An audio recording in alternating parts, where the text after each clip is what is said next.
Hello, everybody. Welcome to the newest edition of the Painting Game Podcast, episode number 48. That's right, folks. It's episode 48, and we have plenty of special guests with us joining us today, including my whole amiibo collection. If you see that, you got King Deity, 8-Bit Mario, Rosalina, Kirby, Lil Mac, and once again, Kirby, because he is just awesome. So let's introduce the rest of the hosts. Oh, yeah, indeed. One note before we continue, make sure if you have fake plants, make sure they don't die because you need to fake water them. Anyways, continuing on. And make sure you're not talking to them when you figure out that it is a fake plant, Mark Wahlberg. At any rate, welcome everybody to Painting Game episode 48, was it?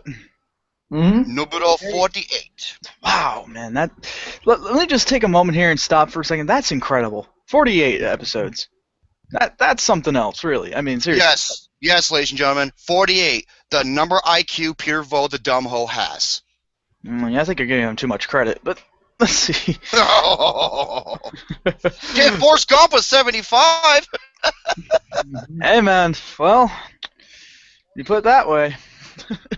At any rate, thanks again for tuning in, everybody who is, in fact, tuning in. We got a pretty excellent show covered today, and I can't wait to tell you about everything that happened at LA while I was out and about. Of course, getting back to my normal routine, but anyways, we'll talk on that a little bit later. For now, let's not just beat it around the bush. Go on, Jerome. Floor is yours, my friend. Beat around the bush? No, it better be shaven. Mm-hmm. Jesus. Yes, folks, I am back, and I want to give out a big thank you to Mr. Garrison. Absolutely. Because let me tell you something, folks. You probably wondering what happened to me. First of all, I had a little bit of the stomach bug, and no, it wasn't from fucking cornflakes. I don't know what the hell it was from. And you mix that along with the 100+ degree heat inside my fucking house, because I had to return the air conditioner, literally take the heavy motherfucker out of the wall, put it in the back of my mom's truck, and have her come back with a new one because there was something wrong with the built-in fan because it was off balance. And it was hot as a motherfucker, and I was miserable. So I had to get a hold of Gary at the last second, and he did more than better than way beyond my expectations. And I thank Mr. Garrison. He deserves so much credit for that.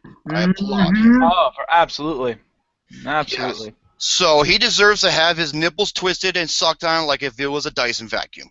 Or he needs to have an Asian glove doll. We need to send him an Asian glove doll. That's something that we got in this. Well, look, that's where you come in.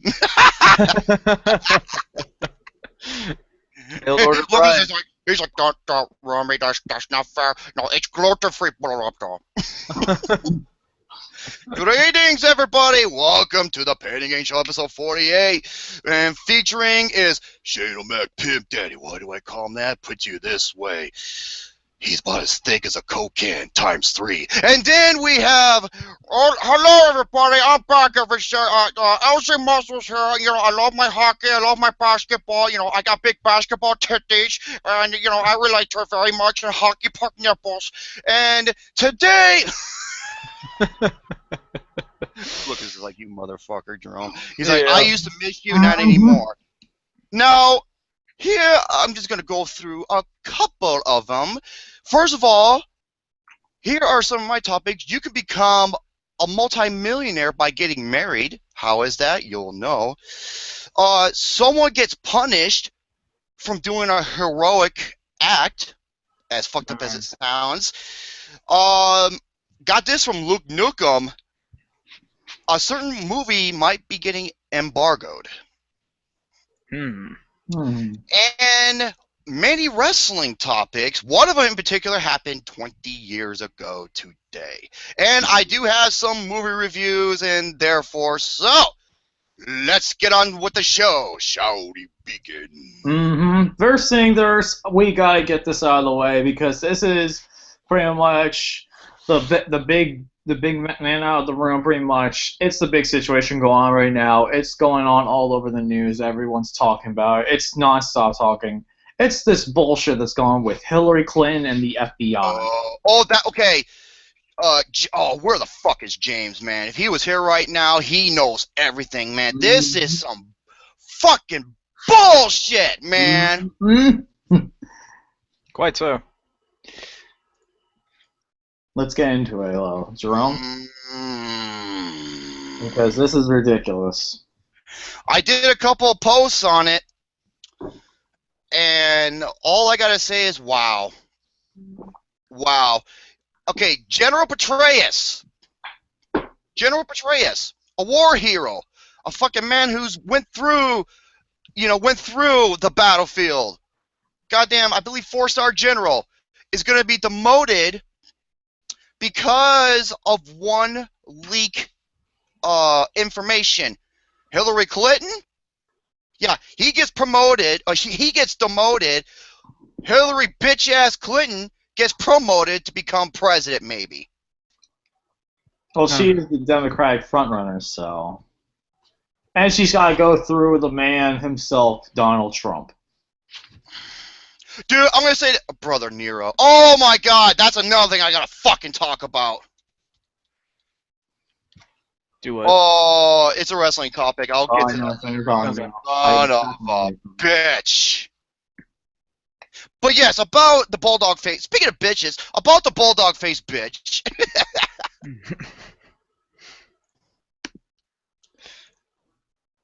Yes. Lucas. Oh. Lucas, what are you doing? What are you doing? Oh, you mean what are you doing? I was trying to find the Hillary Clinton thing that I wanted to find. You were trying to find your Kirby butt plug. No, Kirby's sitting over there chilling. He's chilling inside your warm anus. No. Oh, this is actually something that I have something that's a little bit thing, but Donald Trump pretty much said it best. Our justice system is absolutely corrupt. It's absolutely ridiculous how the FBI director can pretty much say that Hillary Clinton lied to America. Oh, she lied through her fucking teeth. 4 times, went under oath, and yet they're now going to have to revisit everything because it's complete bullshit. Oh, and I've got something else that I found out not that long ago when I was talking to Gary last night. I found a interesting article on Alan West's page, on Alan West's actual page. If you don't know who Alan West is, he is a senator from Florida. So this page has an interesting article, and it has one of the dumbest topics from one of the dumbest quotes from one of the dumbest people ever in the history of the United States. Okay. Al Sharpton slams female Fox host. If you don't like Hillary, you're anti-woman. Oh, here we go with this bullshit again. Fuck Al Sharpton. I can't stand this motherfucker, man. Yep, sir. That doesn't even make any sense. This is the bullshit I fucking hate. It's like with Obama. Oh, if you don't like him, you're racist. I remember many fucking left-winged liberal pieces of shit said that. And, why is he saying that? Simple. It's the laziest, easiest fucking trick in the book. Mm-hmm. And he said this on live TV when talking to 2 Fox hosts, anchors that were women. Oh, my God. So dumb. I don't get what kind of weed are you smoking that you can actually pull that kind of stuff off? And you can say Buzzkill weed. What, dude? I bet he probably smokes a shitload of weed because he has to be high in order to preach to the people who go to his church sermons. That's for sure. During a segment on here's the thing though. During a segment on Politics Nation, Sharpton heaped a metric ton of praise on a Clinton-Warren ticket and decided to call down fire on brimstone on anyone who dared to disagree. In fact, according to Sharpton, you aren't on board with Hillary, you're anti-women. Newsbuster reports. Yeah, C.A. Cougar, he said the same thing. This comes out just like the new Ghostbusters trailer. Mm-hmm. It is. Good point. Yeah, C.A. Cougar. Newsbusters reports even went to go as far as to accuse women on Fox News as being anti-woman. Apparently, just the sight of 2 powerful, outspoken women on the stage together is enough to send the right into a tailspin, he stated, before showing clips of the primarily female FNC personalities criticizing Clinton and Warren's matching outfits.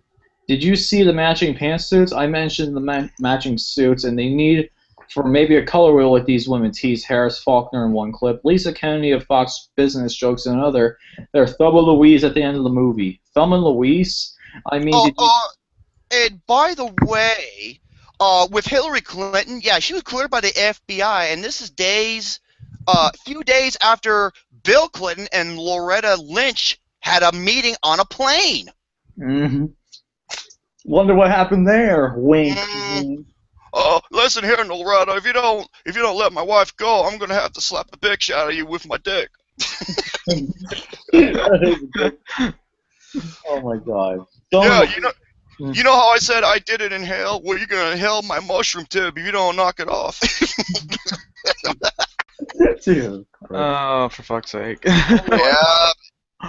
Anyway, continuing on. Thelma Louise, I mean, did you expect this kind of anti-women backlash we're seeing with Clinton as the nominee? Asks a very serious, sharp-into Terry O'Neill, president of the National Women Organization for Women.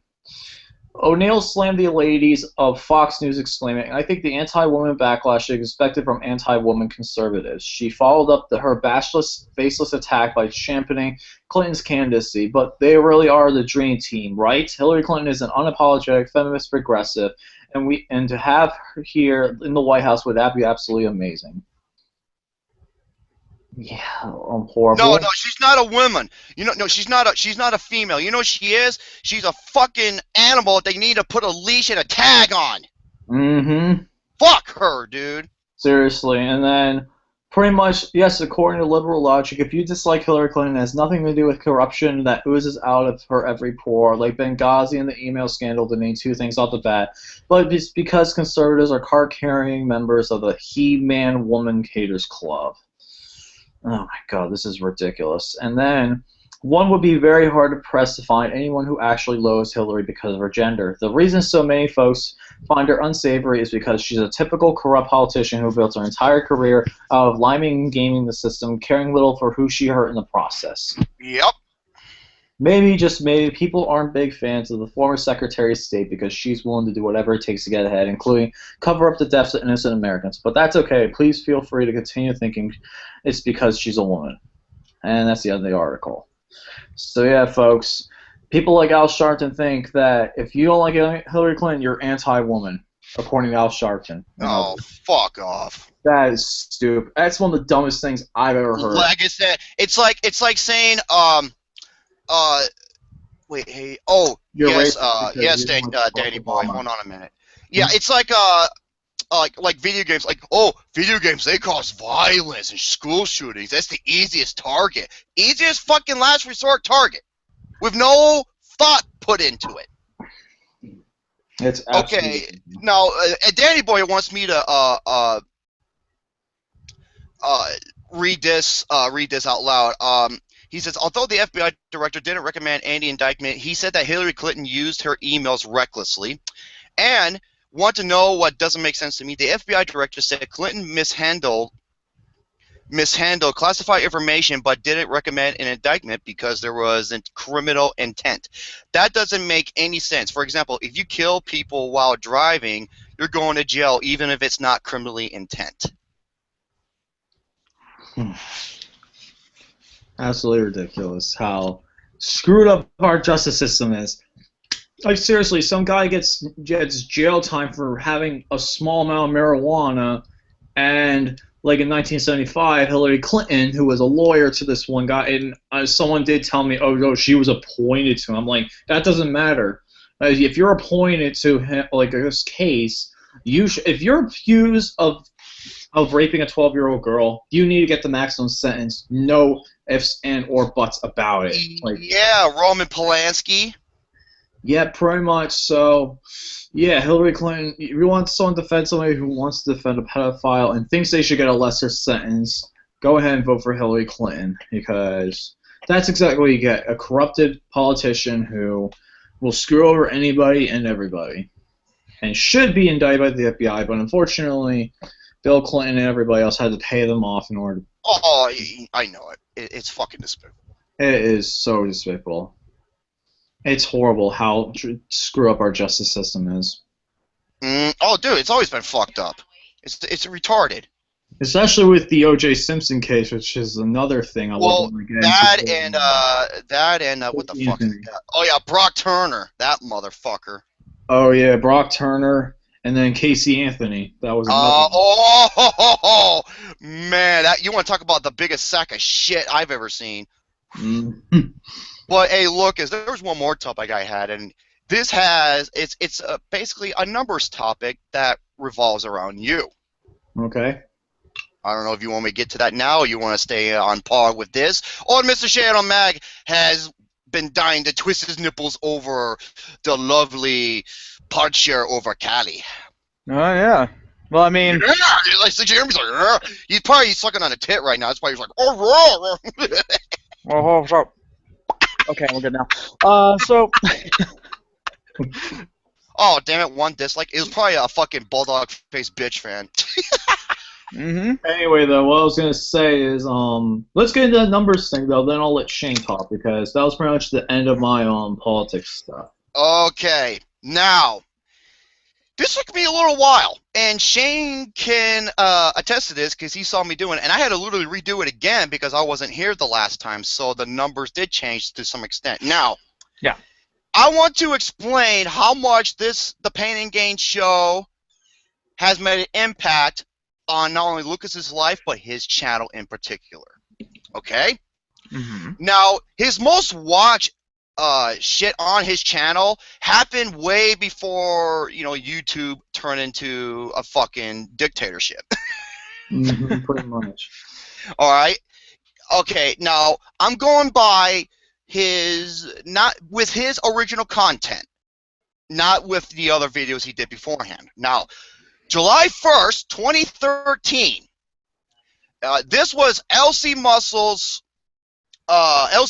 intro video and question of the day. Basically, this is his first time on camera doing his own video. Okay? From July 1st, 2013 till September 8th, 2014. So that's about 14 months. 14 months. And this was the last video he did. Hold on a minute. September 8th. Oh, excuse me. September 8th, yeah. So 14 months. And then from that point, leading up to May 18th, 2015. Yeah. October, November, December, January, February, March. So that's another April, May, 8 more months. So that's almost it's a few months under 2 years. Okay? So between July 1st of 2013 to May 18, 2015. Not too far from 2 years. He generated 1,060 views. Okay? It's pretty decent. Now, this is where I came into play. May 19th is where we started our first episode. And what was it called, Lucas? The Muscle Podcast. Thank you. We got the name. I'm sorry. Folks, people came up just like, dude, who came up with this? I'm like, it wasn't me. And I look, I'm like, oh, fuck. And then I came up with the Pain and Gain name because of it. There's multiple reasons. Now, the first episode was May 19th, 2015. And then September 29th, 2015 is where Shadow Mac Pimp Daddy and his delicious nipples came along. Damn right. Yeah. Yeah, Gary would know. This is episode 16. Now, leading up to June 25th, 2015, 2016, this was episode 47. Now, from May 19 to June 25th, that's about, I guess you could say, 13 months, a little over a year. So a little over a year, he generated, now remember, I did not count the Pain and Gain Pick'em episodes or his baseball episodes. This is just squarely on the Pain and Gain show indirectly. Just those episodes. He generated 11,314 views. Yeah. Think about this, folks. Yeah. Think about this. From July 1st to September 8th, 14 months, and then an 8-month hiatus. So that's 22 months, almost 2 years. He generated 1,060 views. 13 months he generated with this show, not including the other, not including Pandaman Pick'ems or anything else, 11,314 views. So that's a little it's like a year shorter, but yet 11 times more views. Damn. Very good. Mr. Lucas, I got 2 words for you. You know what they are? Fuck it. All right. You're welcome. That's very awesome, though. Oh man. I'm an asshole. I'm sorry. I'm a fucking dickhead. Now, speaking of dickheads, one of these videos, these 2 videos, involves a dickhead. You know, Peter Volk. Okay, basically, I'll Pepsi Man. You fucking ass. Pingus. I'm just reading the comments. Vegan cock. What, a carrot? That's probably all off the snowman. All right. The most watched episodes ever. There's 2 of them. Okay? Yep. One is, and these are the 2 most. Episode 4. The infamous episode 4. Generated 637, and this came out June 14th, 2015. So about a little over a year. Yeah. Episode 45, Peter Vo the Dumb Ho. May 31st, 2016, 624. 637 for episode 4 came out a year. 624 for episode 45 came out a month. Now, this will become the most watched episode of the show's history. It's 45. That's absolutely true. It is very awesome. Now, I mentioned this to Jerome because we were kind of all wondering, like, what exactly was the reasoning behind why we're getting so many views on this one. And I told him simply it's because of a simple thing called networking. Yep. Something that I do not know. Yes, networking. For those who are very unfamiliar with the term, networking is basically, in layman's terms, being able to advertise in a sense.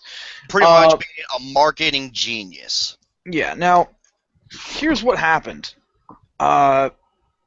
We found out later on that Vo had a Instagram account, and thanks to a couple of good Samaritans as well as those who are involved with us, we were able to actually get links to that particular episode on his Instagram account and YouTube account, mind you. Oh my god. Yes. So that is why we're beginning a huge influx of viewers all of a sudden. Not only that, this also personally affected somebody as well too, and that certain somebody is good old Nick Canino, which I feel bad. Oh man, me and Nick should just fucking do some baseball bat mafia style on that motherfucker. Yeah, seriously. But yeah, it's like because of that, and of course how appreciative Nick was after the episode, it caught wind. And therefore, he did. He literally. I don't. Yeah, this is his first time. I think. Okay, correct me if I'm wrong, Nick, in the comments, in the live chat. You know, this is his first time him appearing on camera, in front of a camera. I believe it was. I think it might. Minus the the Google Plus Hangouts. I don't know if he appears on camera there or not. Yes, he does. And okay, well, this is him doing like a personal message thanking me and Shane for destroying this motherfucker. Yes. And rightfully so. Absolutely. So, because of that... I saw. Oh, sorry. I saw Nick Canino for fun. You know, you know what? You know what he looked to remind me of? I swear to God, I saw him as the way it was his accent. What he looked like? He looked like if he was part of he was part of the Italian mafia. He did. I was like, oh shit, he's gonna whack somebody. Yeah, seriously. But because of that, we were able to get a huge amount of views all of a sudden. Yeah. And it's still climbing. It's still climbing, and I believe that it will be the most watched episode thus far. No, dude, it's only got 13 views to go. It's gonna surpass it and then some. Yep. That's why I said I believe it will. I know it will. So, with that being the case, yeah, networking's a big thing, and hopefully we'll be able to spread Pain and Gain a little bit more out there to the masses. But at any rate, enough technobabble and shit. Was that all that? That's the numbers thing I wanted to talk about, and I thought it would be interesting. So, as far as the other topics, I'm gonna take a break. I'm gonna, I don't know, beat off to Shemale porn. All right, Sham, excellent guy. It's your turn. Okay. Right, Kirby. So. Oh, for fuck's sakes. So there's been a couple of things that have happened, and well, first off, I want to give a little bit of an update about something. I'm surprised no one has asked about this actually, but it's well. Then again, it kind of is go without saying. But I want to give an update about. Remember, a few episodes back, I was kind of distraught at the fact that I thought I was getting threatened at one time. Mm-hmm. Oh yes. Well, as you can tell. As you can tell, I'm pretty okay. I'm not harmed or anything. No one stole my money, so we're good there. I just wanted to give an update about that because, yeah, it was a bit of a experience because honestly, I've never been threatened before. It was all an empty threat because, well, people will be people, and this is the reason why I'm an introvert. Is Shadle Matt gonna have to choke a bitch with his dick? I will have to, man. Shit. Or send Brenda to kick everybody's ass. Yeah. So, anyways, I just want to give a little update on that. So, let's get into some gaming, alright? Oh, yes. So, gaming. Apparently, has anyone heard of the game called No Man's Sky? No. Okay. No Man's Sky is a very interesting game in the sense that it's huge in scale. Like, going to different planets. It's a space exploration game kind of thing. And it looks really interesting. Well, these guys have been through hell and back trying to develop this game because, for one, it's a very small team. And two, they've had legal issues because apparently somebody was trying to copyright the word sky somehow. So, but luckily the development team, Hello Games, actually won that, so they were able to keep the title the same. Well, now, after 4 years of development hell and going through all that they did, No Man's Sky has finally gone gold. Now, the reason why I want to talk about this is because indie developers have a very hard time when it comes to developing games. Very hard. Budget. Yeah, it's because of their budget. It's because they're working on their own. They don't have AAA names of people coming to help them out or anything like that. You know, it's the it's kind of like it reminds me of id Software when they developed Doom, or Ed Boon and Tobias when they developed Mortal Kombat. They only had like maybe 5-10 people. Yeah, exactly. Look what they astonished from there. Yeah, what they accomplished. Oh, for fuck's sake. Yeah, write that one down! Astonish, accomplished! Write that one down, too! Where's James at? I know he's fucking laughing his ass. Where's Gary at? He's probably got his notebook up, writing that bullshit down. Son of a bitch. Yeah, there's a reason why I want that dumb as fuck. That's okay. We'll give you a hall pass for that one. Yeah, hall pass. Yeah, hall pass. Now, anyways, I just found something just now. Moving away from No Man's Sky. Well, Just wanted to give a huge congrats to Hello Games for doing that. Incredible. I can't wait to see how the game actually turns out because this game got so much recognition. Even Stephen Colbert even featured it on his show at one point. Damn. Huh. Yeah. So, at any rate, moving on to that. Congrats once again, Hello Games. Keep up the good work. Hopefully, everyone will love the game, and I'm sure they will. So, anyways, next thing I found out just now, and this is gonna give like Lucas an insta boner because this is happening in Japan this summer. There is going to be a Kirby cafe. Oh my God! I want to go. I want to go. I want to go. I want to go. I want to go. Jesus Christ, he's acting like I do. He's acting like me when I go in the cereal aisle. That's awesome. I want a Kirby. I want to go. Kirby pink dildo. No. So anyways, I got this from Game Informer. They said Japan will be getting its own Kirby-themed cafe this summer, as indicated by the appearance of a new website and official Twitter account. As of now, there's little information about the cafe aside from its existence that will open sometime this summer. That said, you can still check out its website, which currently contains static screens, and follow its Twitter account. So that's pretty cool. Now, the thing is, video game-based cafes like this aren't uncommon, actually. There's been a couple of them that have, let's see, there's been a Final Fantasy one, there's been a Dragon Quest one, there's been a lot, actually. There's just been a lot of different cafes. It's very interesting. Is there gonna be a Custer's Revenge or Leisure Suit Larry one? No. Jerome, I think you answered your own question right there. That definitely is. I'll play the Native American hot woman. Oh, for fuck's sake. Is her name Pocahontas? Shit. For fuck's sake. So, well, that being the case, I know Lucas would want to try to get a plane ticket to Japan, but that's going to be very hard to do. Yeah, it is. It's But expensive. Sure, Sadly man, expensive. I want to go over there so I can eat their gluten-free edible undies. What? Oh, what was it? Wait, what?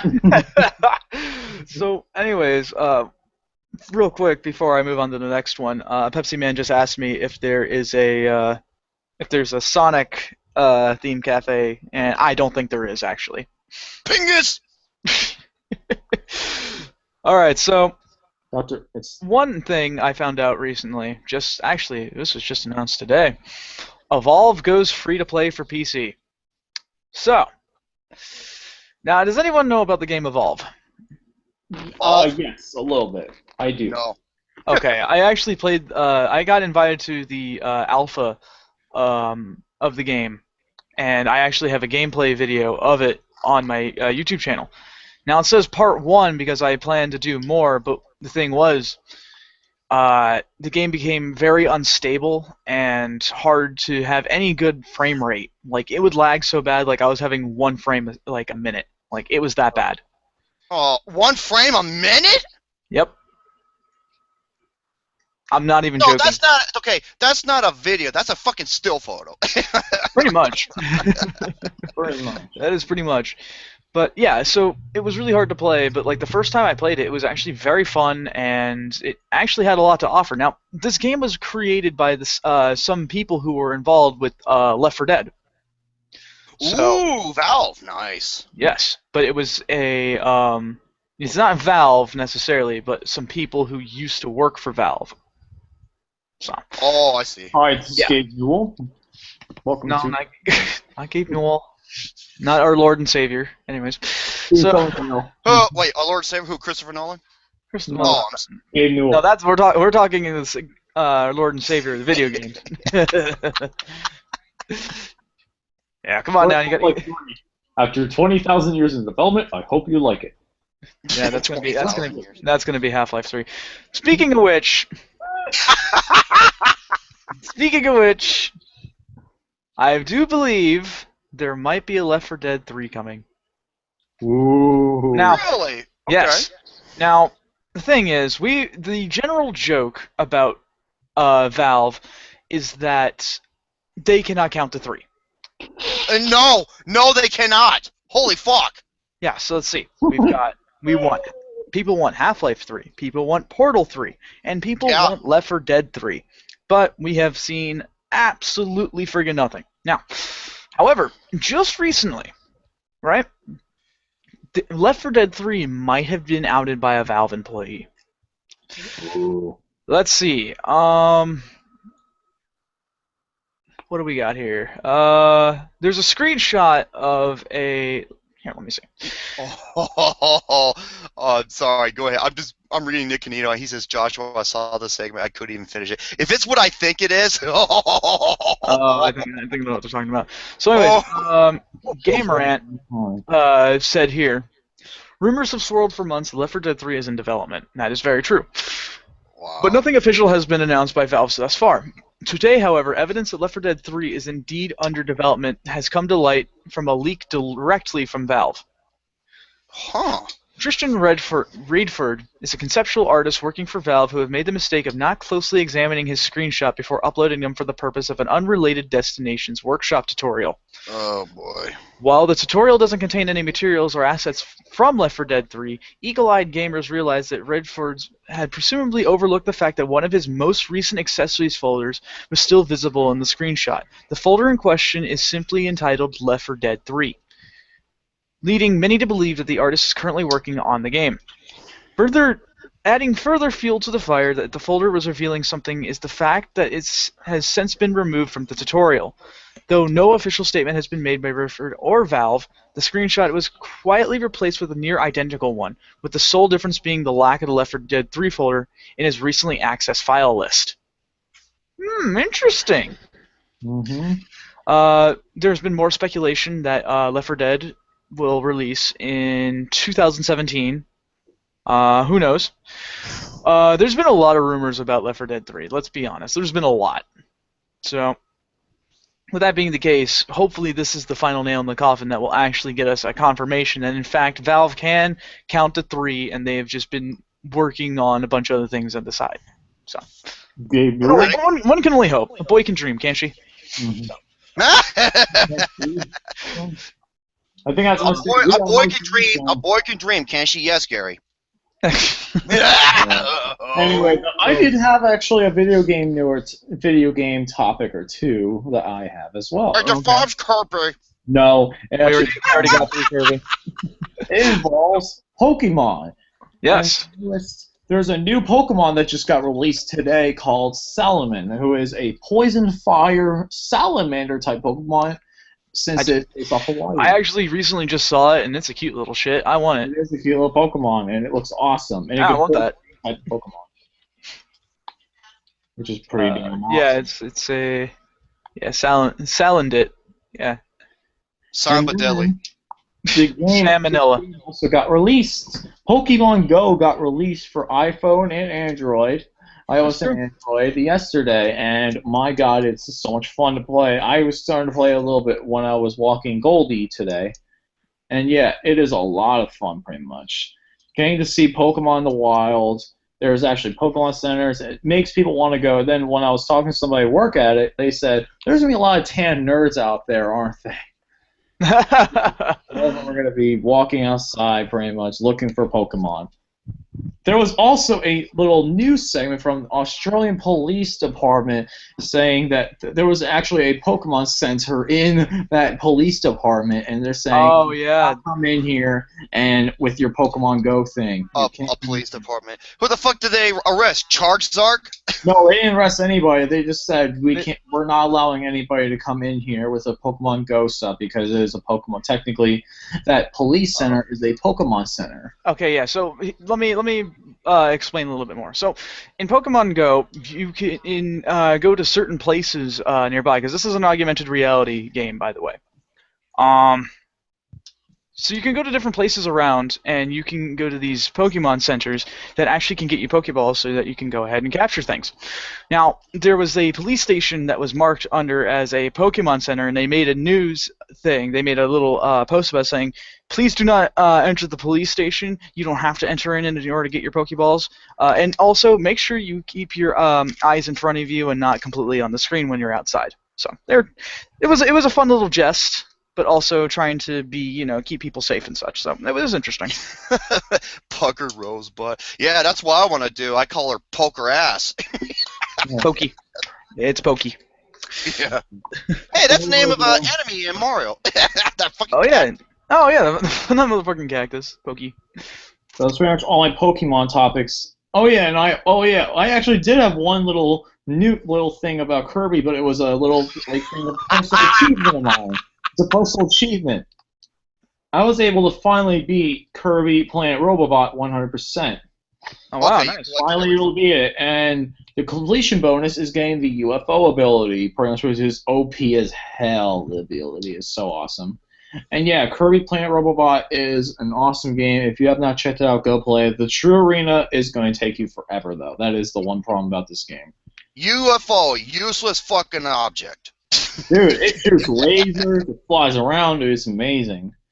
Oh, I actually have one interesting topic I found while browsing online on Facebook. From the LAD Bible, the LAD Bible. And this is hilarious. Okay. There is a couple in Norfolk, United Kingdom, that are self-proclaimed vampires, and they drink blood. They get raw meat and drink the blood from the raw meat. Ew. And they suck blood from. Oh, it's Suffolk, United Kingdom, but yeah, they drink. They also, if like they see a person getting cut in their finger, they just put their mouth on it and so they suck other people's blood. It is. I got something for them. I got some for them. They can put their mouth on and suck. Oh. Oh god, that was quiet. Jesus Christ. Yep, it's a vampire. They're self-proclaimed vampires that live in the United Kingdom. Oh, I've heard about things like this. And their names are Leah and Arrow. And they eat raw meat and drink blood, actual blood. Fucking nasty, dude. Yeah, that seems very unsafe. It is very unsafe. I bet they probably have HIV, and then they have like freaking and they have like piercings and everything. Like the girl has piercings on her lips and everything. The guy's like this thing like. Okay, I'm sorry, I'm laughing, but Okay, Jack said Kirby plus Lucas equals Bromax, and I said Kirby plus Lucas equals Majin Buu from Dragon Ball Z. And then Luke Nukem says Kirby plus Lucas equals Rufus from Street Fighter 4. Oh my god. Oh. That's not true. That's not true. That's not true. I'm more like Kirby plus Lucas equals Baracho. Oh, fucking Baracho. Hey, oh, dude, there's this picture I just found online. I want to link in the comments. It says Oh, you can't send links in the comments. That's the one thing you can't do. Yeah, sadly. Well, I'm going to tell you guys this meme that I showed. It's this guy going, say, "You son of a bitch," and then there's a car crash going, and then the other guy goes, "Sorry, there was a Pidgeotto I was trying to catch." Oh my god. Oh, for fuck's sakes. Yeah, that's the Pokemon Go, basically the Pokemon Go game. That's yeah, Kirby plus Lucas equals no football. Hey, I have my sports topics, and we'll get bullshit! Because there actually was one breaking news that happened to me. Oh, Lucas plus Kirby equals Jack Swagger. That's fuck. If you don't know who Jack Swagger is, you don't get the joke. Anyway, I do have I have one sports rant and I have one sports topic I would like to talk about real quick. Oh shit. The one sports topic is actually kind of interesting because the NFL Draft officially announced today that they'll be hosting the 2017 NFL Draft in Philadelphia, Pennsylvania. Oh, brotherly love. Home of the Liberty. Yep, so that will be interesting to say. I might actually consider going. We'll see, though. Because I live an hour away from my old house is an hour away from Philadelphia, so. Oh, man. People are gonna love what I'm gonna put in the chat right now. What? Let me check the chat so you can...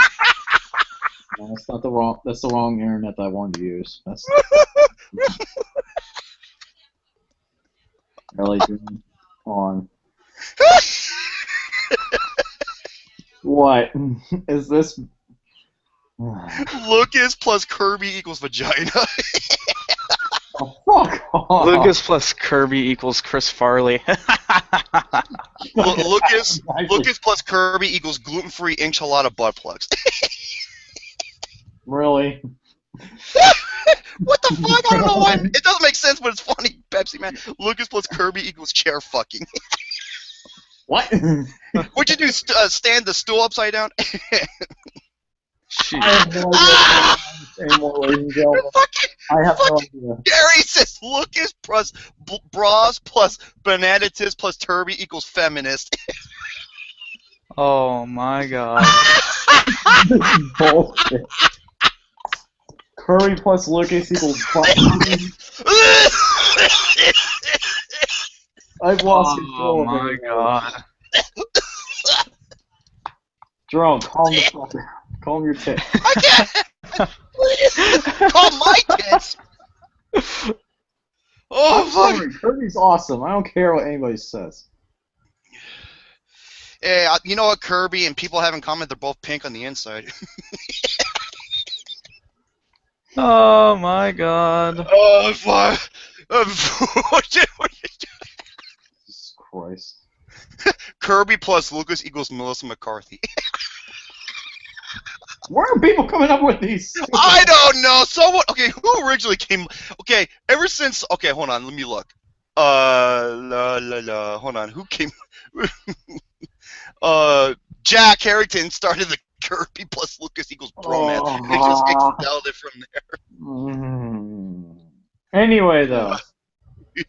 There is one thing I do have to say that's sports related that pisses me off, though. Folks, if you guys know anything about NBA, there was a big thing that happened. Kevin Durant pretty much left. This was pretty much me and Tim were talking about it. So, like, this is LeBron. It was Kevin Durant leaving the Oklahoma City Warriors for the most hated team, my most hated team in the NBA right now, the Golden State Warriors. So yeah, folks, the Golden State Warriors acquire Kevin Durant, and this makes me have no faith in the NBA anymore. You know, I saw a meme. Oh, I'm sorry.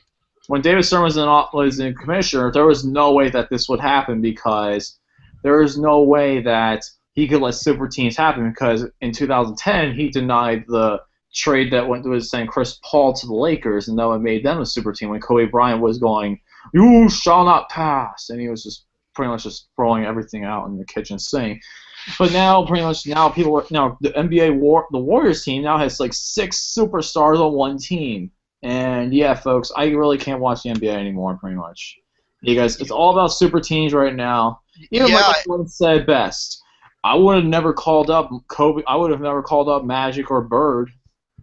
And you know the thing is, I saw a picture. It shows the Golden State Warriors new what's that called?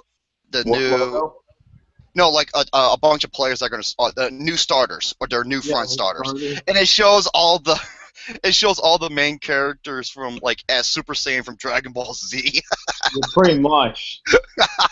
I saw that too, but I didn't really get it. Like, oh, I got it because Golden State Warriors broke the fucking record for the most wins and losses, even though they didn't win the ring. So. Oh, okay. Yeah, and they're probably gonna break that record again because of how stupid they are. And pretty much just like it's like. All they want to do is win. They have to get freaking Kevin Durant to win a championship now, and LeBron is still going to win again. Look, Nookum says Lucas in parentheses sports plus Kirby parentheses sucks and blows equals Pittsburgh Steelers. Not even close. Not even close. I got superpowers. Yeah, that's true. Speaking of, hey. Lucas, there's one thing we haven't even talked about, and we're like 40-plus minutes in.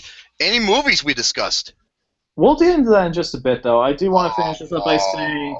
Anyway, folks, so let me just say this right now. The NBA is nothing like it was in the past, and it never will be, since this bullshit is going to continue. All it is about is super teams right now. It's not about nothing else except super teams winning championships. There's like no point watching most of the Golden State games this season because all they're gonna do is win every game. Oh. Literally, there were odds right now for the NBA championship. Guess what the odds are for the Warriors to win the championship? Wow. 4 and 5. So that literally means you have to bet $5 in order to win $4. That's how bad it is. Why would I bet on basketball? I don't know, just saying. This is according to the Las Vegas Superbook. They're never that crazy of odds, ever. Well, So, folks, don't watch NBA next season. Like, if you want to know That's okay. I go stopped into- watching it. I stopped watching it since Jordan left. So. Yep. So, yeah, folks, the good old days in the NBA are over. Just Pretty much. now. All right, now, let's get into some movies, shall we? Oh, I'm about to unleash fucking hell on one particular movie. I'm gonna let you go first, Jerome, since I did talk about. I'm gonna let you go first on your movies. Then I'm gonna talk about mine because I do. Okay, films of 2016. Just make sure I see this. Okay, I'll just go over a couple of them that I just saw really quickly. Okay, I did see. Oh, actually, I did see a good amount. Okay, I saw Popstar, Never Stop, Never Stopping. I do remember you talking about the last one. Oh, okay, I'm sorry. Like I said, got 8 out of 10, I think. Yeah, biggest person. Okay, The Shallows. The Shallows is from director. I think he did Unknown, and he did Nonstop and Run All Night. Really underrated movie. Basically, this is what you get if you took 127 hours, Castaway, and Jaws and put them in the movie, and it's damn good. The problem with the movie is the first 20 minutes. It takes its time to get there, but once it hits the 20-minute mark, it is a fucking awesome ride. I'd give that a 4 out of 5. Oh, Blake Lively is terrific in this movie. She's awesome. Really good movie. Very underrated. And then I saw Finding Dory. Finding Dory is a well-made movie. It was okay until the part where it hits you in the heart to the end. That's where it got just excellent. So overall, 4 out of 5. Very good movie. I still think Zootopia and Kung Fu Panda 3 are the king of animated films this year. Absolutely, I agree with you 100%. Until the one Swords movie comes out, then I'm excited to see the Japanese animated film. Okay, I did see The Conjuring 2. The Conjuring 2 is one of those rare horror sequels that is really good, especially coming off of the first Conjuring, which is one of the best horror films of the last 5+ years. And basically, this centers around a true story. It's similar to the first film, but it centers around in England, an English family, and they were experiencing, paranormal activity, pretty much demons and ghosts being fucking assholes. Okay. Yes. And unlike the first act, which took its time, oh my god, this is a really damn good sequel, and so far the best horror film of the year. 4.4 or 4.25 out of 5. Amazing, really good. I'm just scrolling down. See what else did I see. Oh yeah, Now You See Me Too. Once again, this is the year of one of three things: overrated as fuck, polarizing, or unnecessary sequels. And Now You See Me Too is another unnecessary sequel. There really was no point into this. The fucking plot is jumbled and, all over the place. And it's funny how they're doing magic when there's a lot of CG involved. Go figure. Yeah, like a 3 or 4 out of 10. Don't even fucking bother. Just waste. I don't know if there's any more. Let me just scroll down. Okay. Oh, these two fucking movies. Okay, I saw this movie. How the fuck does this have a 60+% rating on Rotten Tomatoes? This movie is fucking horrible. I mean, horrible. It is Central Intelligence. Ooh, I did not see this movie yet. Okay, folks, after the first 10-15 minutes, I almost wanted to shut it off. The film literally begins back in high school, where Dwayne the Rock Johnson is like a younger, high school student, and he's a fucking fat ass in a fat suit, and you see him in his bare ass dancing and shaking around like a fucking nincompoop while he's taking a shower. And during this, there's a huge ceremony going on in an auditorium awarding, the best of the year. And I'm thinking, wait a minute, why is he in the fucking shower if everyone in high school is at this this ceremony? Makes no sense. And there's these 5 guys who, I don't know what they're doing, but they find the Rock. They thought it was funny to grab him, literally throw him in the middle of everybody while Kevin Hart is accepting his award for the goddamn Student of the Year, him being a hotshot and everything. Yeah, the way he acts, he does like backflips and shit. It's like, who fucking acts like this? And these 5 assholes throw the Rock in a fat suit right in front of Kevin Hart. Kevin Hart took off his jacket and he just put it on. I was like, here, man. He's trying to be a nice guy, and everyone's pointing and fucking laughing at him. And they're guilty as charged, the 5 guys who did this, and the principal, the head principal, and everyone else is there. No one does a fucking thing, and there was no punishment for their crime. That's wow. Fuck this shit, dude.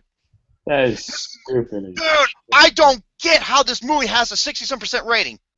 And The Rock, his character is so out of all over the place, and he's kind of a fucking asshole.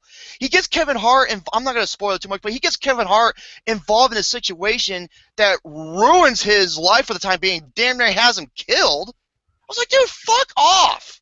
Kevin Hart playing the same typical guy you see in all the movies. He's got this hot, beautiful wife. Yeah, he's an annoying, obnoxious ass. Also, this movie showcases probably some of the dumbest CIA agents I have ever fucking seen in my life. That's ridiculous. This is horrible. I give it a 1 out of 5. Damn. Fucking awful. And then we get to what I consider to be the worst fucking movie of the summer. I did not see the turd erection fear yet. Mind you. The turd movies. But I did see this, and holy fucking shit. Independence Day Regurgitate, as I like to call it. Ooh. Oh, man. I heard Folks, nothing but bad things about this movie. Okay, how does this movie have a fucking 33% rating? That's way too fucking high. Because Gary, Luke Nukem, hey, Austin here. You know, Austin, Nick Austin here, Nick Canito, and many others that I know hated this fucking movie. And I was looking forward to this. Me, Pepsi Man, Luke Nukem, and a couple others. We were really looking forward to this because this is like, hey, man, we just want to have it's like, it might be bad, but hey, it could be a fun, good time. You know what I mean? Oh, no. Oh, no. This movie is fucking ass. Ass. Holy shit. Oh, no. Oh, no. Oh, no. Oh, no. You sound like Piston Han when he's taking a shit. And basically, there's a reason why I call it Independence Day Regurgitate, because I wanted to regurgitate this fucking movie out of my body, out of my brain, out of my system, from never seeing this. This was fucking garbage. Everything that you loved about the original is not in this movie. Remember how when they arrive and they destroy shit? It was so memorable. It was memorable. Is the first movie perfect? No, hell no. But it's a flawed movie, but it did some things right. A lot of good things right. This is done by Roland Emmerich. I couldn't believe the same guy who did the first movie did this shit. Because this shit is so fucking awful, it deserves to be on the Sci-Fi Channel. Ooh. Not in theaters. Damn. And I love when the budget has $150-some million. Dude, where the fuck did all the money go? Advertising. Question. Michael Bay. I mean, the only positive I can say about the movie was the mothership. And that's it, because the mothership, according to the movie, is 3,000 fucking miles in diameter. Jesus, dude. It's humongous. It covers, like, a huge chunk of the world and shit like that. But, oh my god, the acting is atrocious. The fucking writing is a disaster. And, oh yeah, and by the way, yeah, what made the first movie so memorable, one of the things is it had charismatic characters. There's not one character in this movie I like. I fucking hated all of them. Damn. The two worst fucking characters, okay, you remember the, I forgot what his name was. He was the scientist from Area 51. He was the guy with the long gray hair and everything. Yeah. Okay, after what happened to him in the first movie, he got, oh my god, the Jeff Goldblum scream. Yeah, where him and Liam Hemsworth is in this movie, who's hamming it up the fucking ass. He was flying through these debris, and fucking Jeff Goldblum does this scream that made me cringe. I was like, dude, it is so awful. I couldn't even believe that came out of his mouth. Yeah, that's what I said to Gary when I was, throat fucking him.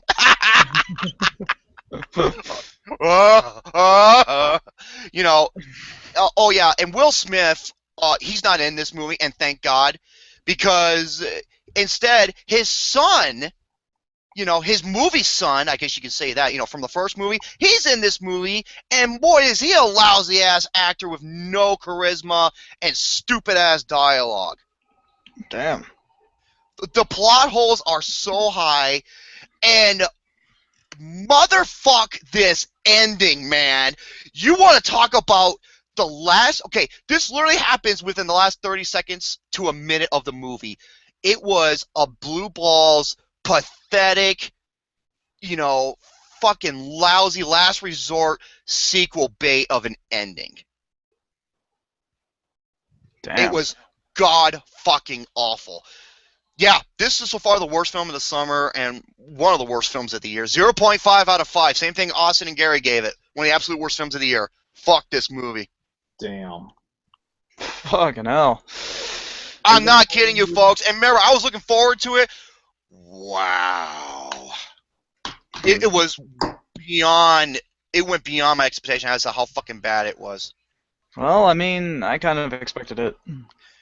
Gary, you're fucking kidding right now. Oh boy, what the fuck did he do? Just But yeah, posted I a think. meme. Oh, another fucking meme. Let's see what this shit is. I'm gonna look at it. Oh, I'm gonna take a look at it too. Hold on a minute. What the fuck?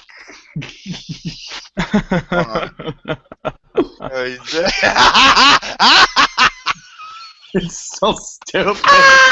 That fucking face! Oh, by the way, I took a picture of Gary, and I showed it to... I took a couple of them. I showed it to Shane, and Shane last night, he was fucking dying. Dude, I I'm really on was. one too, Gary, don't worry. But yeah, that's it for movie. Yeah, fuck, Central Idiocracy and Independence Day Regurgitate. Fuck those movies, dude. Oh, I did see Pride, Prejudice, and Zombies. Oh. You know what? It was nowhere as awful as I thought it was going to be, but it was nowhere good either. I give it a 4 out of 10. Alright, so I got my movies I gotta talk about. Starting off with Finding Dory. I saw this movie with some of my friends, and this is definitely one of those interesting movies that is a long time coming. I've been waiting for this film for 14 years, and now I get to finally see it. This movie does have some great moments in it, though. The characters are really good, especially Hank the Octopus, who's the best character of this entire movie. Overall, though, yes, the octopus. That was my favorite character too. Overall, though, I give this movie I give it a 4 out of 5, 8 out of 10, because That's exactly what I get. Very, very good movie overall. Next up, I saw this movie, and oh boy, this is definitely interesting that I saw this movie. This is a movie I thought was going to be absolutely awful, but you know what? I actually liked it, along with Austin and Alex, when we went to the screening of this movie. And that, I'm telling you, is Mike and Dave Need Wedding Dates. You know what Alex told me? He told me that he enjoyed it, but this is what he said to me and Gary. You two guys probably won't. You'll probably fucking hate it because you hated How to Be a Slut and Dirty Anus. Is that true? I think you guys might hate it, but fuck. There are no terrible characters like the freaking police officers and the dumbass drug dealer. And no, every character in that movie was oh god. No more about Dirty Anus until the end of the year. Anyway, though, Mike and Dave Need Wedding Dates, it was very surprising, especially one scene in the entire movie. One scene in this movie had me almost falling out of my chair, and it involved a massage parlor. I don't want to say anything else, though. This movie does have very good comedic performance, especially from Zac Efron and Adam Devine, which I'm not a big fan of Workaholics, but you know what? He made me laugh in this movie, and I thought it was I thought it was pretty funny. So, yeah, and everybody was good in this movie, and there was definitely some good things in this movie that I definitely liked. One of the actors, though, was Alice Wonderland. She was pretty hot in the movie too, even though she played a lesbian. Hey, that just means she likes what I like. Yeah. That's right. Anyway, though, overall, Mike and Dave Need Wedding Dates is my most surprising film of the summer. I give it a 3.25 out of 10. Very, very, very enjoyable movie. I really liked it, and it definitely was one of the better movies that I saw this year, especially at a screening. And when I actually saw both movies in screenings, and the reaction for both movies is very different, especially with during Grandpa, there was not as much laughs as during Grandpa. There was the I don't know how anyone can laugh at that fucking movie. You'd be surprised beyond at my me. screening, the people that go to my screening. So Yeah. Well, then again, that reminded me when I saw fucking Jack and Jill and everyone was fucking laughing, especially that dickhead Korean fucker. I'm sorry, I was just watching American Dad, and this Barry, the fat kid, he grabs the wrestler, goes timber, and he completely falls on him and wins a wrestling match. It's so stupid. It's so funny. Oh, Anyway, Jesus. though, folks. Yep, and then the last but not least film that I saw in the past couple of weeks is Secret Life of Pets, which I saw on Tuesday. Toy Story for cats and dogs. Pretty much. That sounds about right. Cats and dogs. It really isn't too much of a difference. The acting is very good, but you know what? I actually have to say something right now. The most surprising part in the entire movie, and the best part, is Kevin Hart as Snowball. I felt like he was the best part in the entire movie.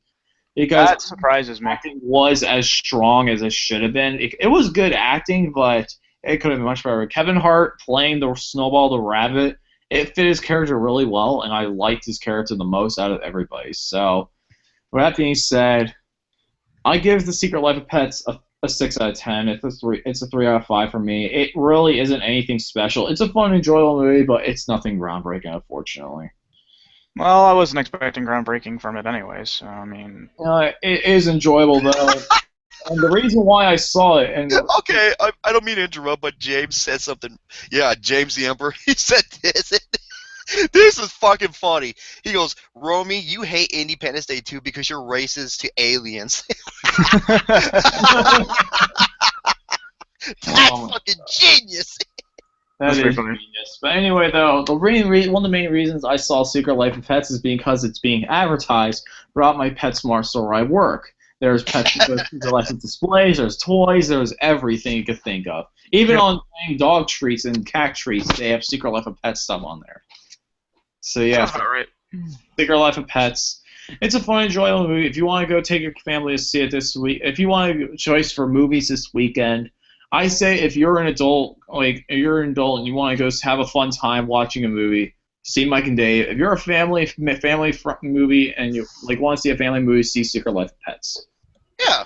That's all I have to say, though. Next week, I will be seeing The Infiltrator, which has Bryan Cranston in it, and Ghostbusters on Friday night. Ghostbusters!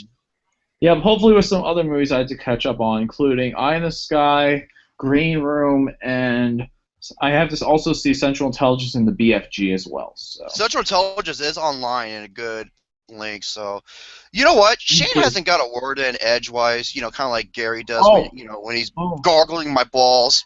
Oh my god, I actually forgot That's one the of the thing, is because his words are obstructed by objects. I mean, Oh my Well, yeah, god, because I forgot about one other movie.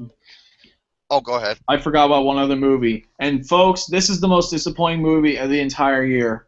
Like one of the most disappointing movies of the entire year, especially because it has some great acting in it. It is Free State of Jones. Oh my god. Folks, this movie is fucking boring. Yep. There's literally This is what I've heard. nothing, barely anything that happens in this movie, and the story is horrible. It's barely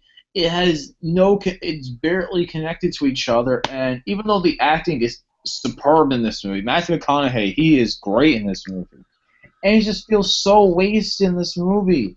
Like, the direction's terrible, the acting is excellent, it's just the direction and the direction of this movie and the storytelling of this movie is completely awful. Like, Watch the this. cinematography, everything's so good in it. Watch this. I'm gonna light a fire underneath Austin and Nick's ass and Brett's ass. So nothing happens, but it had great acting. So it's kind of like The Witch, minus the positives. Pretty much. It's a 3 out of 10 for me. It's gross. Watch this shit, dude. Oh, I'm just a fucking asshole.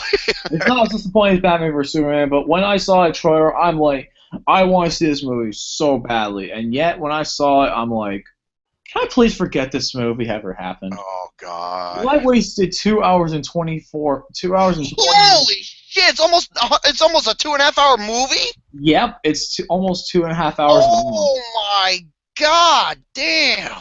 Dude, it is a long movie, and I almost fell asleep in this movie. Like in the hour and 15-minute mark, I almost fell asleep. Like it was that bad. I fell asleep through Star Wars Episode 2. That's a good point. I'm laughing at Sham, I'm laughing at Austin. He's like, "Fucking hell, Romy," and Nick's like, "Jerome, you've been naughty."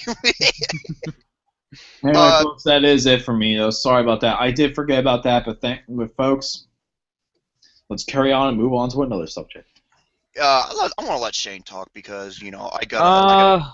Because he's got stories, especially how he has to manage his house and get the best profit possible, right, Shane? Always.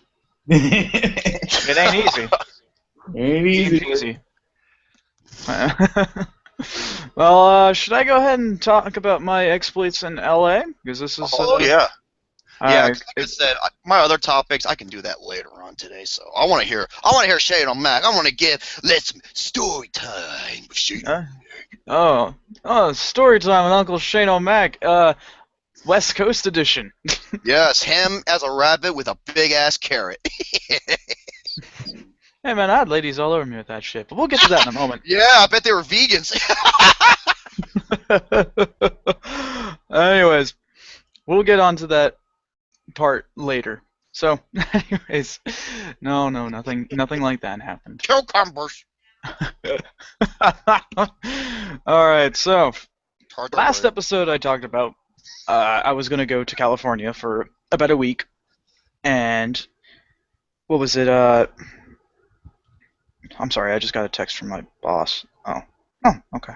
I saw that coming a mile away. Anyways, he still doesn't have the fucking schedule. How odd. Anyways, so now I was excited to go to California because I was going to go to Anime Expo, the biggest anime convention in the entire nation, arguably the biggest. And after I went there, I can see why. So, let me first. Now, this is a bit of a big story, but I'm going to try to, shorten it as much as I can. Let me start from the beginning here. Before I left, there's something that happened at work before I left, and it's going to infuriate you. Oh my fucking God! I was pissed. So, here's what happened. I was called into work, and I had to take care of it for 40 minutes, according to what my boss said. I said, okay, I can do that, no problem. So I went over there, and I had to help my coworker take care of the store, and she had to leave. Right. So I took care of the store by myself for a little while. So 40 minutes suddenly turned into about an hour. So I'm like, well, that's pretty odd. That seems not right, but whatever.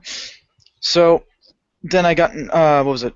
That hour turned into an hour and a half, so then I got in contact with my boss. I'm like, hey, look, what's going on? What's the status? Because I need to know if, what's his face? The transfer. I'm going to keep his name for anonymous sake. Let me just put it this way. I hope I never fucking see him. I really hope I don't. So, with that being the case, I will explain why in just a moment. I got in contact with my boss, and I said, look, what's the status on so-and-so? And he said, I don't know. Let me call him.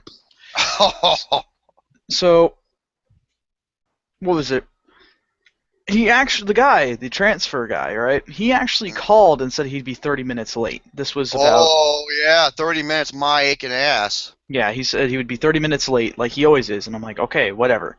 He called before I contacted my boss. I'm sorry, I'm getting a little ahead of myself. So then that's when I called my boss and I said, hey, look, you need to please call the transfer because I gotta go. I gotta leave. Yes. And he said, he'll be there soon. I said, well, he said that about an hour ago, so yeah, let's hope that he does. So now, hour and a half turned into 2 hours. At this point, my blood is freaking boiling. You're ready to snap someone's fucking neck. Yep, I really was. So I, was just trying to do my best through customer service, and all that good stuff. And I finally, well, actually, no, I'm sorry, not yet. The person I was the relief for. I love her. She's great. She's a great coworker. Yeah, she's a down-to-earth, cool individual. Right. Yeah, and she's actually from Guatemala too, which is pretty funny. But yeah, she's really she's great. She's a hard worker. Used to be the assistant manager where I work. So, and when she says I'm doing really well, I'm gonna take that to heart. I'm gonna take that to the bank. So. Yeah, it's a sperm bank with LC Opton. Anyways, so with that being the case, she came back in because she forgot something, and she said, "Look, I'll come and take over if you need me to, because I know you have to go for your trip." I said, "Okay, sure." Well, I never had to do that because motherfucker transfer guy had to come in, and he finally came in. I said, "Hey, man, wonder where you been?" Yeah. And so he's like, "Are you going to be working later tonight?" And I said, "No, man, I got my trip to go to." And he says, this is what he does next. He says, "Okay, then I'm going home." And I said, whoa, whoa, whoa, whoa, hold up now. Hold up now. You're not going home. What are you doing? And he says, what was it? Our boss knows that he has to do his primary job in the morning, and he can't do it. He can't close the store. And I said to him, "Well, I'm sorry, man, but I've been playing this thing for a very long time." You months. You made month and a half plans for months, and this motherfucker, even the boss, even your fucking boss knows that, and this ungrateful cocksucker, just says fuck it and just turns around and tries to leave. Ignorant bitch. Exactly. So he starts to walk away. I'm like, "What are you doing? You have to work, dude." And he says, "No, I'm going home. Talk to your boss." Oh, and guess what you did? Yep, I did exactly that. Well, first I lost my shit. I got really fucking angry because I had to be somewhere before I had to go to a place to get my hair cut before I had to go, or else I'd catch hell from my folks. And so on. Hey, look on the bright side. I wish I can do that.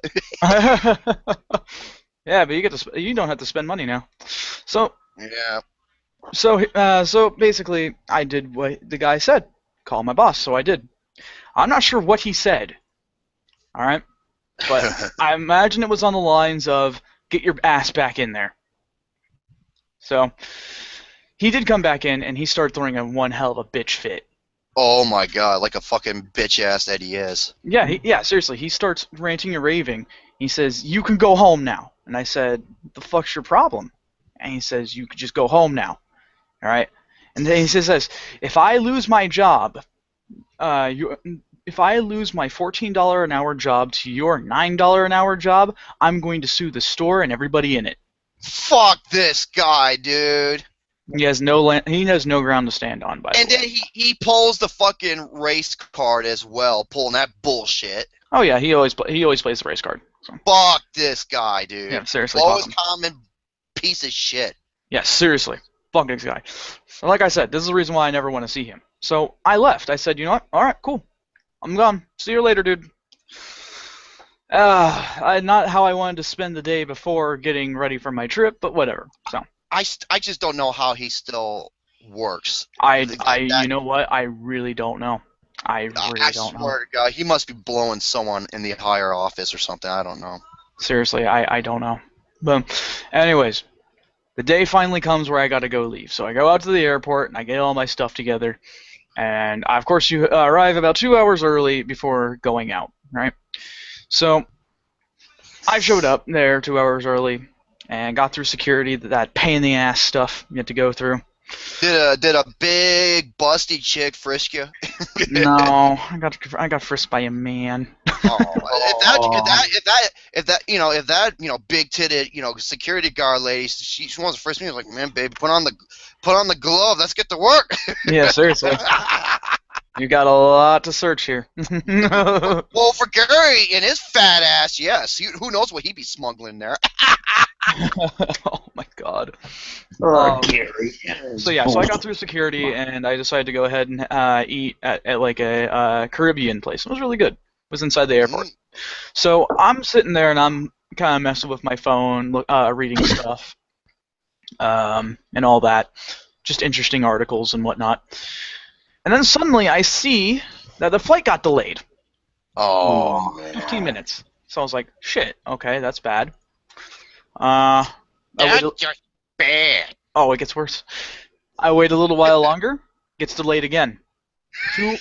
2 hours this time. So I'm like, what the fuck, really? Well, I waited long enough, and even Jerome was there. I was talking to you guys through. Yeah. And I was sitting next to a bunch of screaming children. Ooh! Yeah, it was bad. It was really bad. So we finally managed to get on the plane and go from Florida to Texas, Houston to be exact. Howdy, fucking partner. Yeah. Everything's bigger in Texas. So anyways. Hey, I was born in Texas, goddammit. Oh, well, that explains everything. Gary's gaping butthole will tell you that. I did not know. Fun fact as well too. I did not know that you were born in Texas. That's interesting. I was. That's serious. I'm from Las Vegas. Well, anyways, so I'm from New Jersey. No, I know that. New Jersey. So yes. As soon as we touched down in Texas, the flight was good, by the way. As soon as we touched down in Texas, I hear this over the loudspeaker. Just to let you all know, unfortunately, it's come to my attention that the flight for San Diego has been canceled. I'm like, what? No, I honestly thought the guy was kidding at first. I was like, no fucking way. So, I get out of the plane. What the shit was this fucking stupid nonsense garbage, man? Seriously. So yeah, I decided to go ahead and try to go to the, where the front desk where, you check in your bags before you go out through security. Well, it took me 6 fucking hours in line in order to get any sort of answer to figuring out what the hell to do next. Now, here's the thing. I was in line, and honestly, I want to give a big thank you to 3 individuals. I will not be stating their names for anonymity's sake, but these 3 were willing to go ahead and have me road trip with them to San Diego from Houston.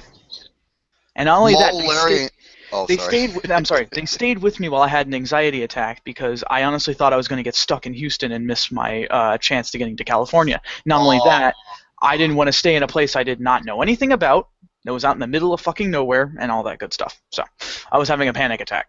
And these guys stayed with me through the whole endeavor. So we finally get to the desk, and they gave me a new flight from Houston to Los Angeles. So I said, I got in contact with my friend who was going to pick me up from San Diego originally because that's where he lives close by. And since we were going to be in LA the next day, he said, that's fine. That's not a problem. So I said, okay. Were the 3 guys Mole, Larry, and Curly? Man, they all had really good charisma and a good sense of humor. They might as well have been. So I had to wait another 6 hours inside the airport in order to get to my flight. Oh, fucking Lord. I was so tired, guys. It was unfreaking believable, but I managed to get on the plane and fly out, and the flight was good. Oh, my God. Dude, you should have had one of the waitresses give you a blowjob with a finger up your butt just for all that bullshit. Seriously, give me something from my trouble. God, man. Come on, ladies. Tickle his insides with your tongue. Yeah, seriously, tongue punch my fart box, why don't you?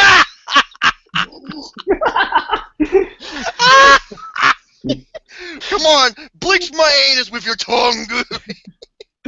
Oh. What the fuck? Anyway. Oh. So. Anyways, Jerome, you okay there, buddy? Oh God, I think I killed him. My fucking headset fell off. I'm sorry.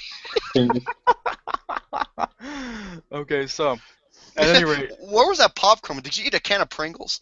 yeah, right. You know what it says? Well, The fun never stops when you stop popping. Yeah. Okay, so I managed to get on the flight and get over to LA, and let me tell you something. LA's airport was a madhouse. As soon as I got Madhouse. It's a madhouse. What's it called? Oh my god. LAX. LAX. Thank you. Yes. Yeah. LAX. Now let me tell you something. This place, I was not exactly sure what to expect, but I managed to actually meet my friend out there for the very first time in person, and that was pretty cool. It was very cool. It was almost like as if I've known this guy for years, which I have. So, and the first thing we did when I touched down LA is go to the legendary In-N-Out burger joint. Ooh. Let me tell you something. I see what the hype is all about because it was so fucking good. Oh my god. I'll do this for the crow. Yeah, the In-N-Out burger. Yes.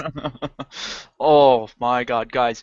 If anyone is planning to go to California who hasn't been before, do yourself a favor and go to this place. First thing, if you're hungry, go to this place. They're literally everywhere.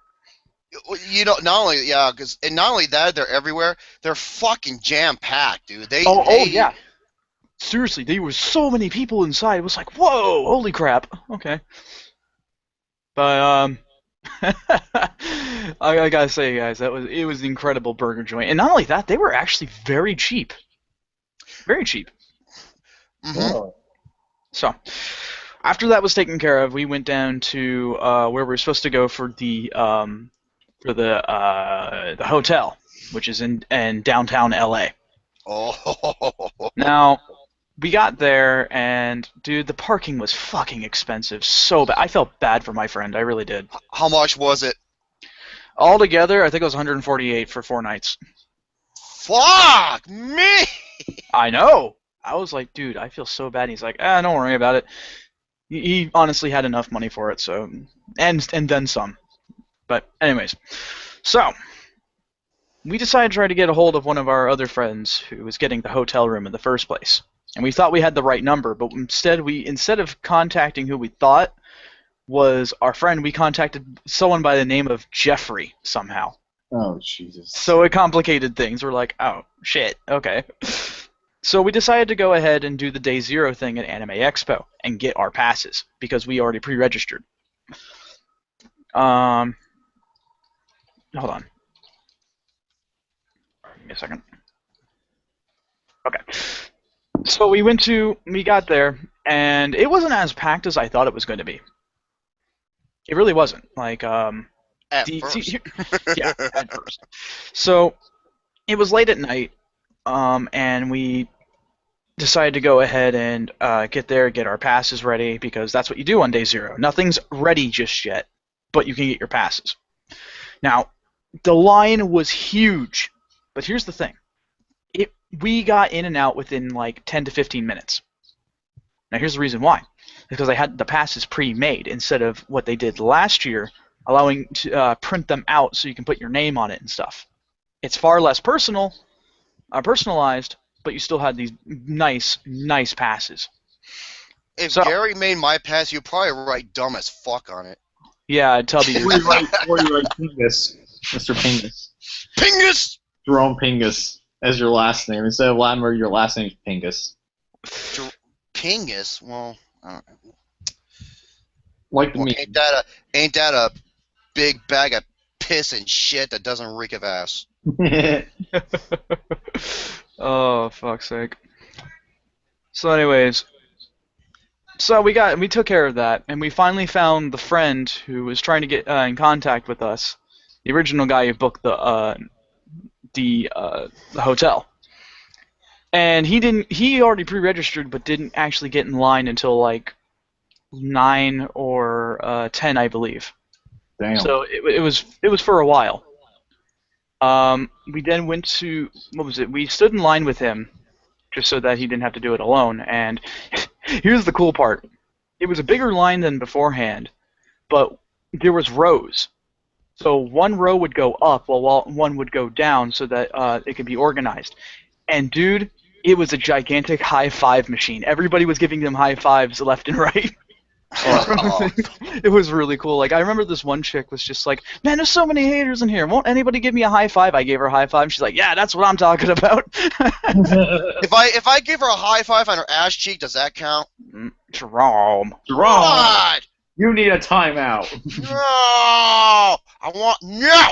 You get a timeout. No! So naughty.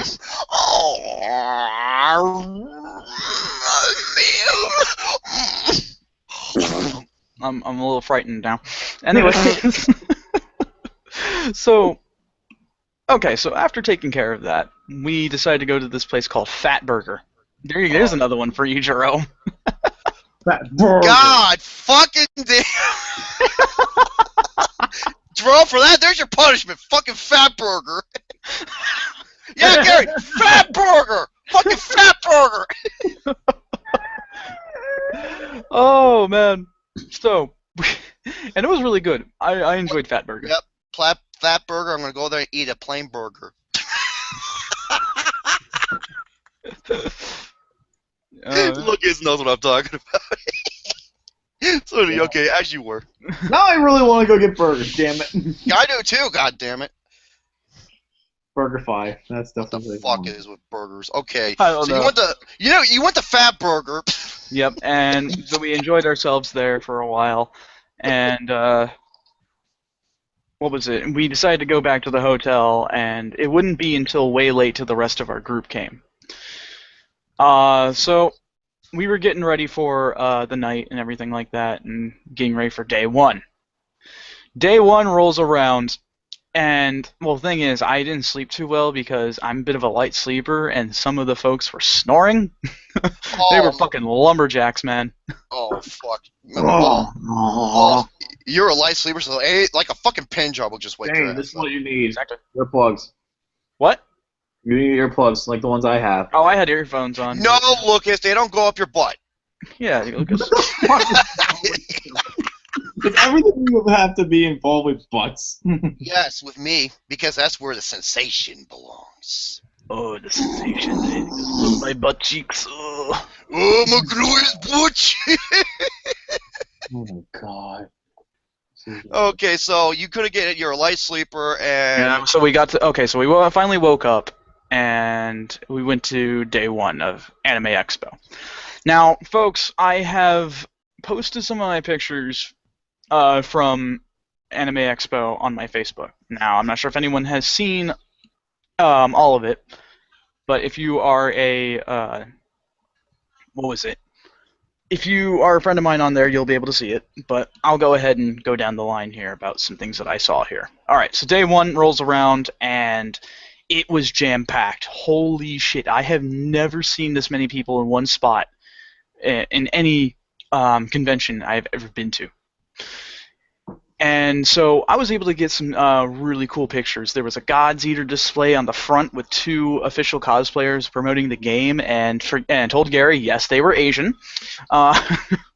Yeah, they were they're pretty good-looking girls. you know how was it some type of like Islam religion where they go to heaven and they can see, they get their 72 versions, like shit, just go to the anime Shit.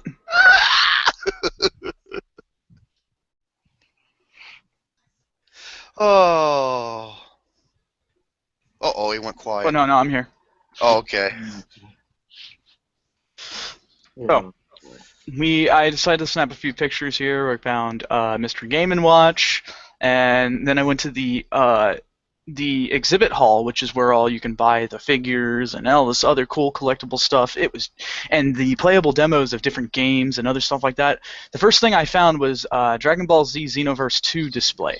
Okay. And I was seeing a bunch of cosplayers under this big light that looked like they were going to throw a spirit bomb. It was fucking awesome. Oh, Spirit.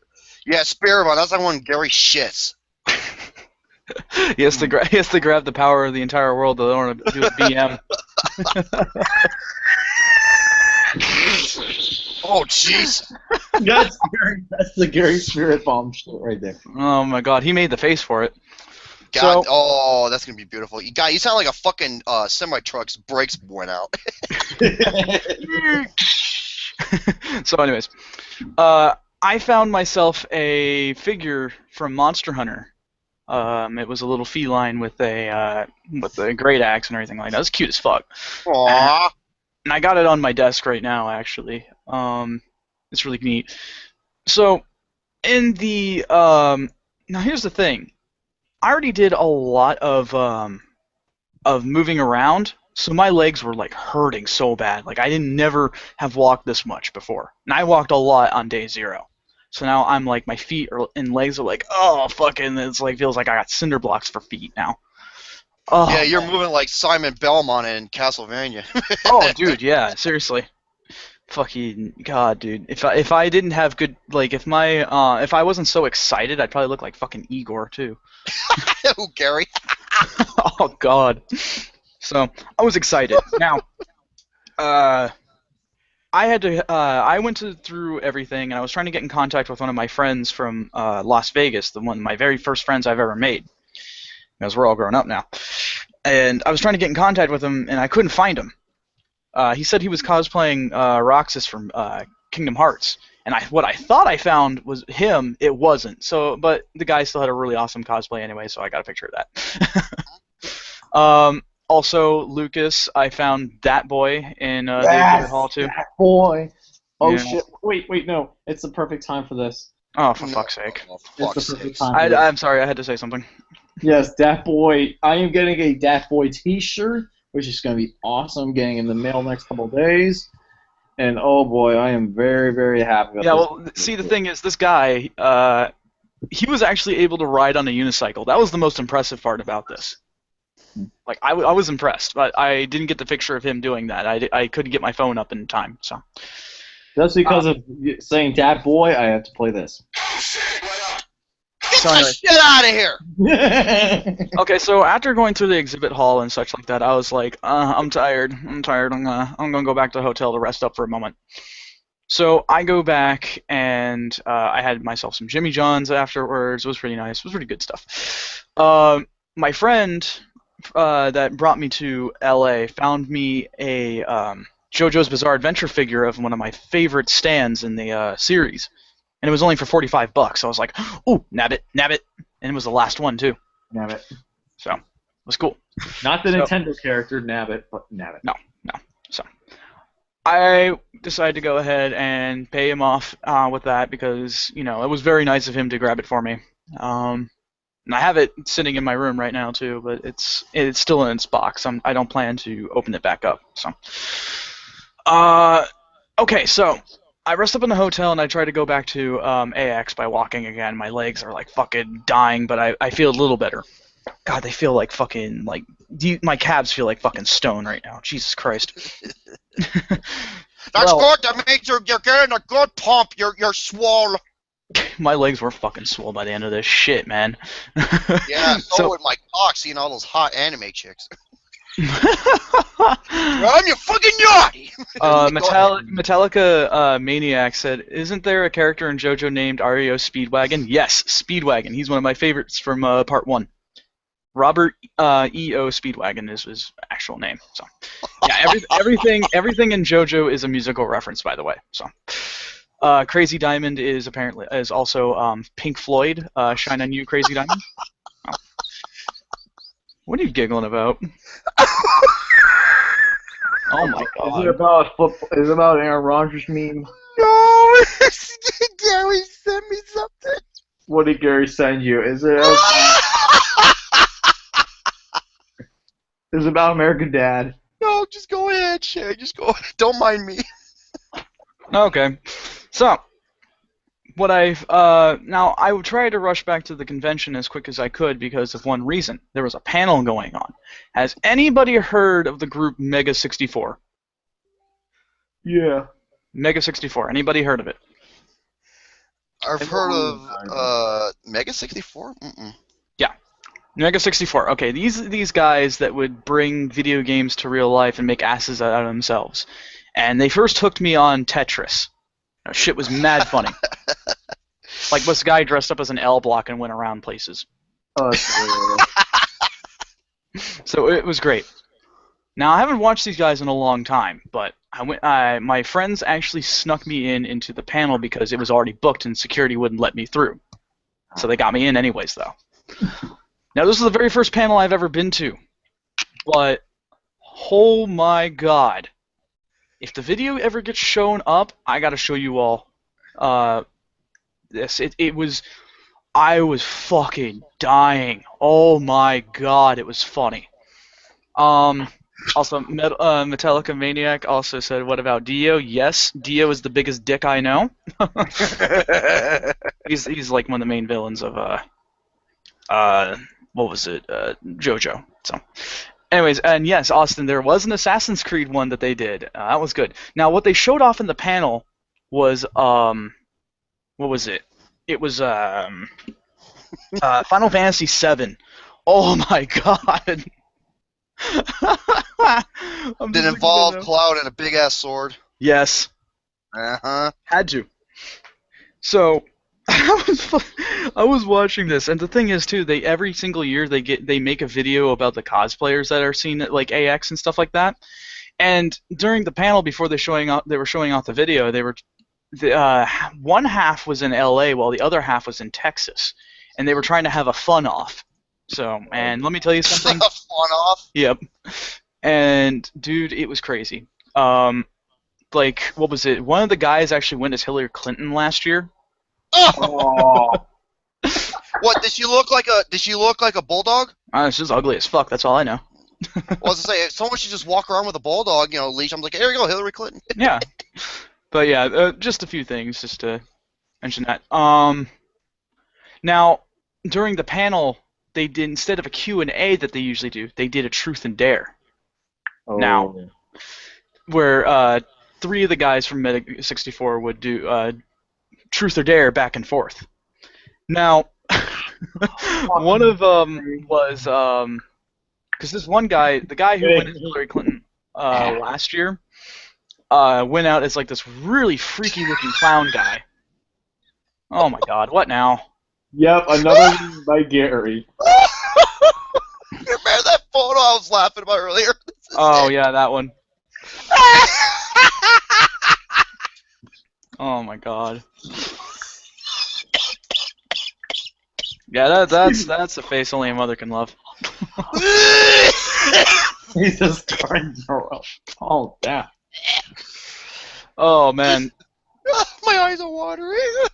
Yeah, I don't want to spoil too much because they'll probably upload the panels, but I'll probably share it with you all. It was massive amounts of fun. First panel I've ever been to, and it was great. Let's see. He looks like the Frankenstein monster. It does. Jesus Christ. That pretty much concludes day one. Day one was fucking awesome. Day two was sort of the same thing, but I actually was able to meet my friend this time, and it was really cool. Like I was very happy about that. Being able to see somebody I haven't seen since I was 8. Right. It was pretty cool.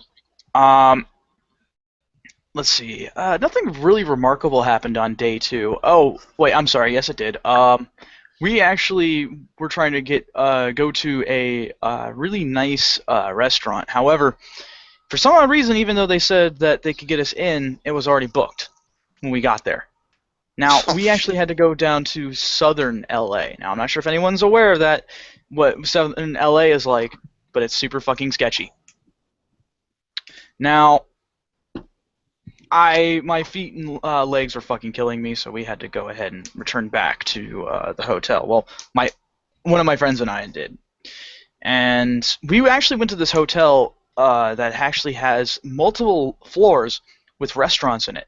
Now, this Now get this. This hotel actually has it was actually the location of one of the hotels that they filmed at for Rush Hour 2.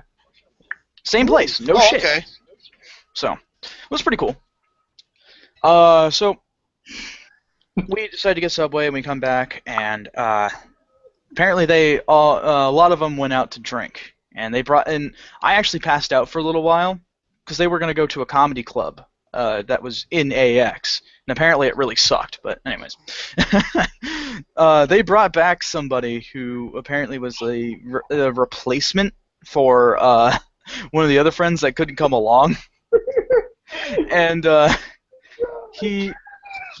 What was it? He had a lot of beer, and he said that he was all of his other friends ditched him, and he needs people to drink his beer, so they all did. Oh, for fuck's sakes! It was a good night. I didn't partake. Okay, Lucas. Now, what the fuck are you laughing about? Oh my god, that's something hilarious. I'm gonna have to share on the network. Give me a second. Oh, fuck, man. So pretty much the same. So day 1, day 2 is sort of similar, except it was just more fucking people. Yeah. I forgot to mention. Days 2 and 3 were far more packed than 1. I was actually very, very impressed. So, day 3 rolls around, and I decided, because one of the friends who booked the hotel had spare cosplays. So I decided to go ahead and say, why the fuck not? And I went ahead and cosplayed this character called King Cosma from the anime film Summer Wars back in 2009. Now, let me try to... now, see, the thing is, Summer Wars is sort of, think a virtual Alice in Wonderland, kinda. And instead of... who's your beautiful Alice? I know, right? Fucking hell. Now, instead of the rabbit running around saying I'm late for a very important date, instead of that, think of a rabbit that just kicks everyone's ass. That's King Cosmo. That's awesome. And here's the thing. I also posted that on my Facebook, the cosplay I did, and the friend who had the cosplay decided to do the main antagonist of Summer Wars, Love Machine. And so we did that, and let me tell you something. Because since King Cosma is a big old bunny rabbit, I had to have a head on for it, and I couldn't see shit out of that thing. So hard to. But after 20 minutes, I got used to it. I had to use actually one of my friend's shoulders in order to guide me. He was like my seeing eye person, so I wouldn't bump into anybody.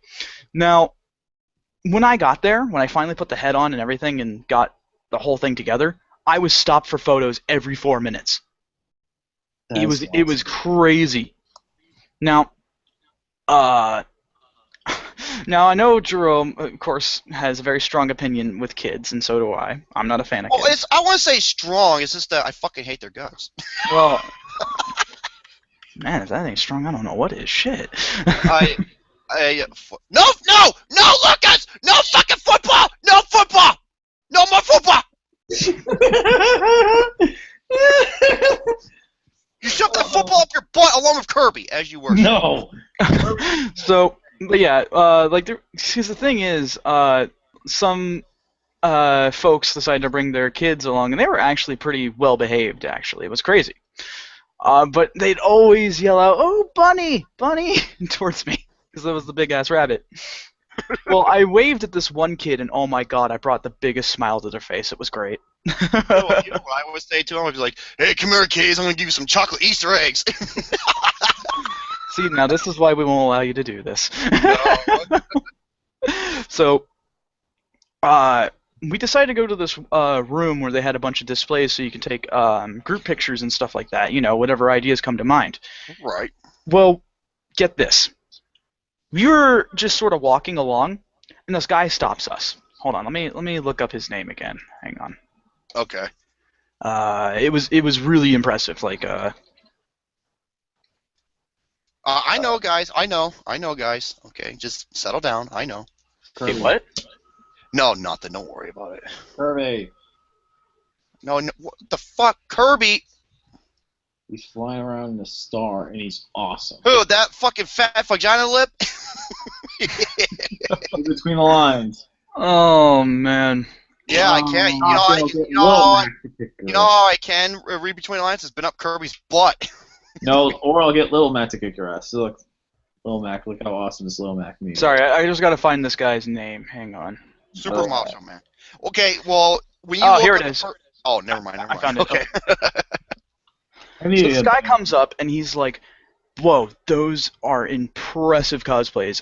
You're not gonna believe this, but my name is Michael Sinterklaas. Michael." Sorry. He says, "You're not gonna believe this, but I actually voice one of the main characters from Summer Wars." And we're like, "Holy shit, really?" Wow. And he's like, yes, absolutely. He plays Kenji from Summer Wars, the main character, and he wanted to get a picture with us, and so we did. So we met we met an anime celebrity right then and there. And here's the thing: I looked up his picture after I got home. Sure enough, it was the real deal. It was the same guy. Holy fuck! Yeah, I know. I was like, holy shit! So we met a celebrity there out of the blue. We took a couple more pictures and stuff like that, and it was fucking amazing. I had so much fun. I wanted to do it again, but we were running out of time, and we decided to run back to the hotel and, kind of just relax and order pizza and whatnot. I forgot. Was it cheese pizza? No. We had like 4. Yes, I know exactly what you're referencing. No. Now, I forgot to mention this. On day 2, day 1, when we were, when a friend of mine and I were going back to the hotel just to rest up, you won't believe it, but there's this guy walking down. I was like, what the hell's wrong with him? And sure enough, he was butt fucking naked, walking around. What the fuck? Yes! Literally, butt fucking naked. Everybody was like, whoa, whoa, whoa, and started moving over to the right, and I'm like, what the hell are they, like, whoaing about? Well, and I was, sure enough, oh my god, that movie Airplane. You ever seen a grown man naked? Well, if I haven't once before, I have now. And it was like, what the shit? It was so just weird. But the thing is, we came up with a theory, and it's possible that he was trying to make himself look like he was crazy in order to get free facilities. So, you know, it'd be funny if he was butt naked and he wrote something on his chest that says "free hugs." Oh, that'd be fucked up. That's so messed up. Oh man. So, yeah, it's pretty. Yeah, I don't know. It's just it was really weird. It was really weird, but yeah. So, other than that, though, there's not too much to say about the last bits of AX. It was really fun. We had a great time. We had to kind of split up after day 4, and I had to go to my friend's place in order to stay with them. It was really fun. We went to the Asian market in the morning. Got some top-notch fucking ramen. So good. So good. Ramen noodles! Yep. And I had to return back home. I had to do a 6-hour layover in Las Vegas, too. That sucked. What's with all these 6-hour layovers, man? Shit. 6, that's the number of the devil. The Illuminati! Illuminati? Come to control. Yeah, speaking of Illuminati. Oh my god. Luke, okay, people want me to read this, Shane, really quick, and I have to explain this. Mm-hmm. It's, okay. Luke Nukem sent me this. It's titled, Are Ghostbusters Reviews Embargoed Until Opening Day? Wow. Here we go. It happens often. This is from techtimes.com. It happens often, too. And usually the case is that it's because the movie has some negative criticism coming in. Negative is an understatement. Now, one Facebook user is reporting that the new Ghostbusters will have a review embargo, with reviews banned until after the movie opens on July 10th. That's a fucking big red flag. The comment appeared on the Midnight Edge Facebook group, was also behind the documentary-like videos covering the new movie. This user, Andre Storcine, is one of the people behind the group that makes him a fairly reputable source. This could also explain why there have not been any official reviews posted. That is true. In parentheses, it says, we have recently learned that the review embargo got extended from Monday morning to Monday evening to when the movie opens, Storcine writes. I have reason to believe this because many reviews from established outlets are mixed to negative, so they want to keep a lid on it. Like I said, red flag. Yep. Only selected fans... Oh my god! Only select fans who they know will say positive stuff are allowed to speak early. That's bullshit. Wow, man. And if this is the case, it doesn't bode well for the movie, which already comes with a lot of criticism, much of it unwarranted and all about its female cast, with many Ghostbuster fans moaning about the reboot. It's not a reboot, it's a fucking remake. Destroys their childhood, along with other complaints about the actresses cast in the main roles. There's a lot of people who have already set this movie up to fail. Yeah, a lot of them. The trailers, too, did little to Osage fans, ASSUAGE, and weren't enough to make people really want to see the movie. However, this movie has already received some praise from experts, particularly from actors in the original film, such as Bill Murray, Dan Aykroyd, Ernie Hudson, and Annie Potts. Dan Aykroyd and I think a couple others, aren't they executive producers of the new movie? Yeah. I think so. Fucking, yeah. Fucking figures. Dan Aykroyd, I know he's an executive producer. These women performers are great, and all the guys in the movie are just fine, too. And Bill Murray also spoke about how much he enjoyed the new movie. It wasn't because these girls were funny, he said. When you see the film, you think all these girls are going to put it off. There's no quit in these girls. This is a tough movie to pull off. It's a big concept. There's a lot on the plate. There's a lot of expectations. Expectations? People, it's the most disliked fucking video in YouTube history. Most disliked YouTube trailer. This review embargo, though, will concern fans because these things usually happen due to a studio's anxiety over bad reviews. Exactly. A fucking red flag. And I remember, let me go back, because I know Pepsi Man. Come on. Where's this? Come on now. Pepsi Man. He said this earlier to me, and oh my god. Let me scroll up. Hold on. Come on now. Where the hell did he say this to me? I swear he said this to me. Take your time. No. Hold on. Where the fuck is this motherfucker? One Punch Man. Okay, here we go.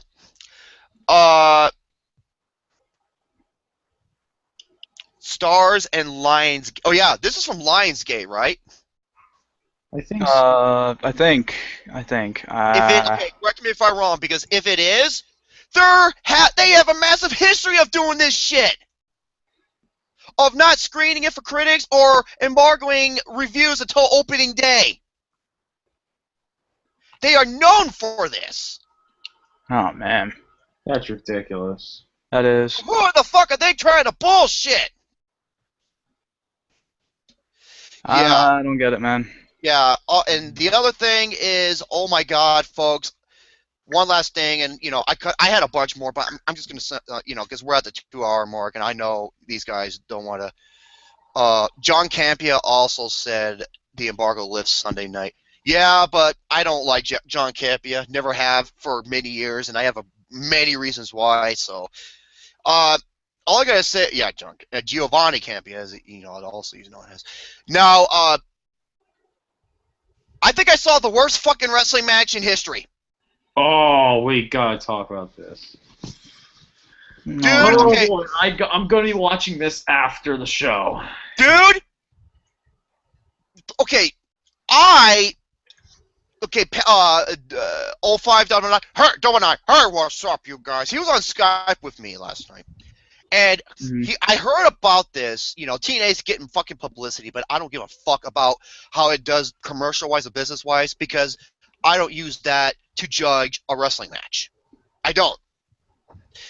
I watched the match for what it is, and Double Nine said it's his guilty pleasure. He fucking laughed his ass off and everything. And I saw this match.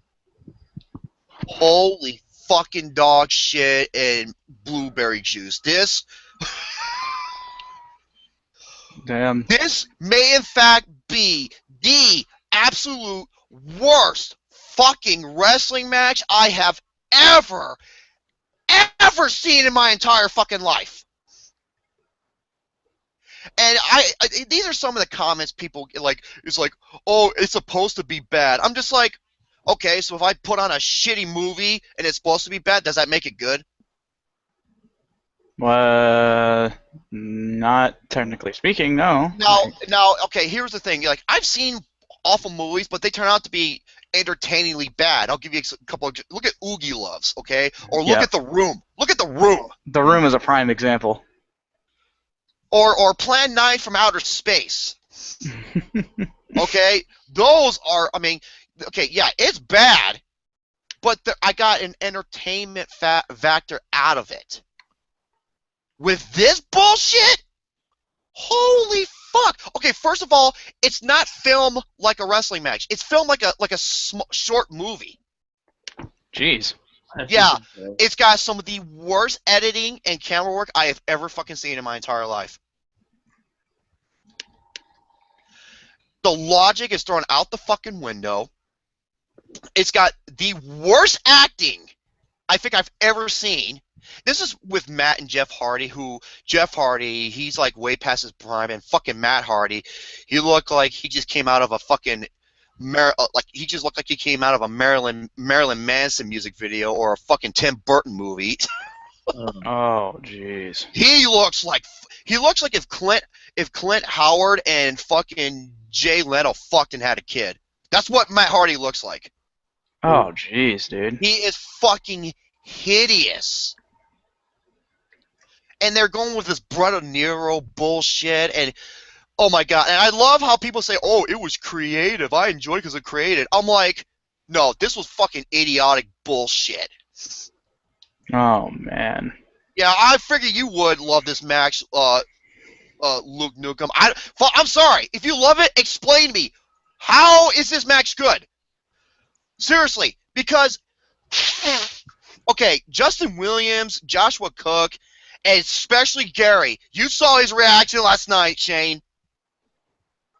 No, I actually didn't watch it yet, but yeah. No, Gary's reaction. Oh, Gary's reaction? Yes. Oh my god. He was in a state of fucking shock, all disbelief, and disgusted. And, dude, don't hate, bro. The fuck out of here with that bullshit. Yeah, eat your fucking Dorito chips and Mountain Dew. Do I have the link for? Yes, I do. Hold on a second. It's on Josh. Here it is. I'll be able to look up it. Joshua, hold on a minute. Copy link address. Joshua Cook. Is his name Joshua Cook? Yes. Jesus Christ. Yeah. Hold on, Pepsi man. Go to the 8-minute mark, because that's where the match officially begins. It's like it shows the ref driving in a car. Dude, it doesn't even take place. Fuck Jackson, you mad, bro. It doesn't even take place in an arena. It takes place in Matt Hardy's fucking backyard in his wrestling ring at night. And they play this stupid ass jobber rock music throughout the whole thing. Oh my god! It uses slow. It's like why would you have this in a wrestling match? Yeah, this is the worst match of the year. And I thought the Fatal 4-Way was bad because it pissed me off. This was just a slap in the face because of how fucking garbage this shit was. If anybody defines this shit, seriously, explain to me how. Because Bro Force, yeah, you can shove that Bro Force up your ass. Basically, yeah, this is a 0 out of 10. This is arguably the worst wrestling match of all time. Damn, man. Fuck this shit. Yeah, fuck you, TNA. This was garbage. No, it's called Impact Wrestling now. No, TNA, no. These nincompoop assholes. That's what I'm gonna call it, because that's what this shit. There's a sequence where Matt Hardy gets out this massive Roman candle, and this is where the final deletion was as funny as the Wicker Man. No, the Wicker Man fucking sucks ass. Okay, basically, Matt Hardy gets out this fucking huge Roman candle, and they're outside on the apron, of the ring. He gets underneath the ring, and he shoots these fucking Roman candles at Jeff Hardy. I'm not kidding you. In a goddamn wrestling match. And what does Jeff Hardy do to protect himself in a match where they're shooting fireworks at each other? Yeah, think about that. He doesn't hide behind a tree or hide alongside the ring apron. No, he gets a fucking trash can lid out like he's Captain America and blocks it with that. Oh my god! Wow. And Jeff Hardy does the same thing, but what does he do? Matt Hardy protects himself with a fucking a steel rowboat, and Jeff Hardy just stands there shooting at him while he's protecting himself with a rowboat. I'm like, you could just go around and shoot him. This is beyond fucking stupid. Dude, you guys gotta show me this. I gotta watch this. Well, here, hold on a second. Like, I want to do a live reaction, like, off camera. We can do a live reaction off camera. I think that's it. There you go. There's the link. Alright, so where do I skip to?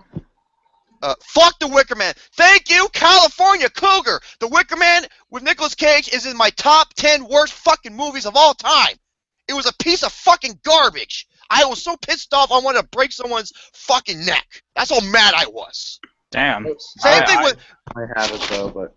And Double Nine, he was like, that wasn't the reaction I was expecting from you, because he saw me, I was just fucking livid. I'm like, this is one of the stupidest, most retarded fucking things I have ever seen in my life. It was that goddamn bad. Damn. Yeah, guilty pleasure my ass. Yeah, guilty pleasure my ass is when a hot chick is strap-oning me. That's guilty pleasure in my ass. Anyway, though, you think I have enough time to watch it, or you think we should end it, then I'll watch on my own? Let's just watch it when you get home, or vice Yeah, versa. definitely. Like, I always will watch it, because I think it's time, though, we end the podcast. Because, Oh, okay. And Gary's typing like capitalized one letters. It's like, oh, good, you know your ABCs, wonderful. Now you just need to learn your 1, 2, 3. Anyway, folks, that's going to end it for tonight's episode of the Pain Game Podcast. There was a question, though, that Metallica Maniac asked, is there going to be anything special for the 50th episode? Yes, there will be. I am planning on doing a giveaway, an actual giveaway where I can actually give away stuff on the show. I have a bunch of stuff, including movie posters, a T-shirt, and much more, though. We'll explain more on episode 49 next week. So with that being said, folks, thank you all for watching, and everybody will be able to say their goodbyes right now. Well, I'm very happy to be able to get back together. I'm good. It's glad to. I'm sorry. I've got jet lag still. I'm glad to be able to be home, but at the same time, I think I got post. I got post. Vacation blues, I think. Sucks. But, you know, what are you going to do? Hope you all enjoyed the story that I had to tell. Sorry if it was a little sloppy, but, you know, what are you going to do about that? Well, anyways, I hope you all enjoyed the show. I had a little fun. I'm sorry I didn't speak much, but there just wasn't a whole lot going on. You guys had the rain of the show mostly, so. At any rate, I'll see you all next time. Have a good night, everybody, and hope you, once again, thank you for watching. We'll see you all next time.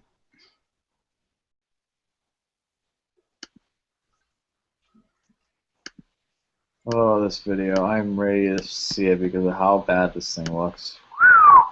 It looks fucking bad. Oh, boy. And, oh yeah, guess what I also found online? Watch Mojo's top 10 Kirby games. Oh, wow. I know Jerome's going to like that. Right, Jerome, Mr. Pingus? Pingus! Push you wait. Busted shoe 5 come. No, How it feels to chew. Oh my god, that was funny. Absolutely, thanks so much for me to be a part of this episode of the Paid and Gain Show. Yeah, that makes your butthole pucker up, ninja motherfucker. Of the Paid and Gain episode 48.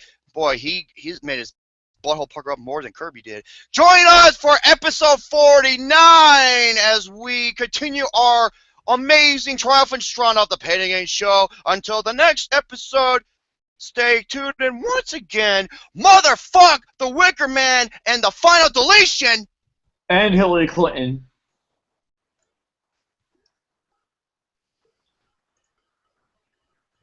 Fuck. All right, guys. Have a great night. See you later. Hashtag beat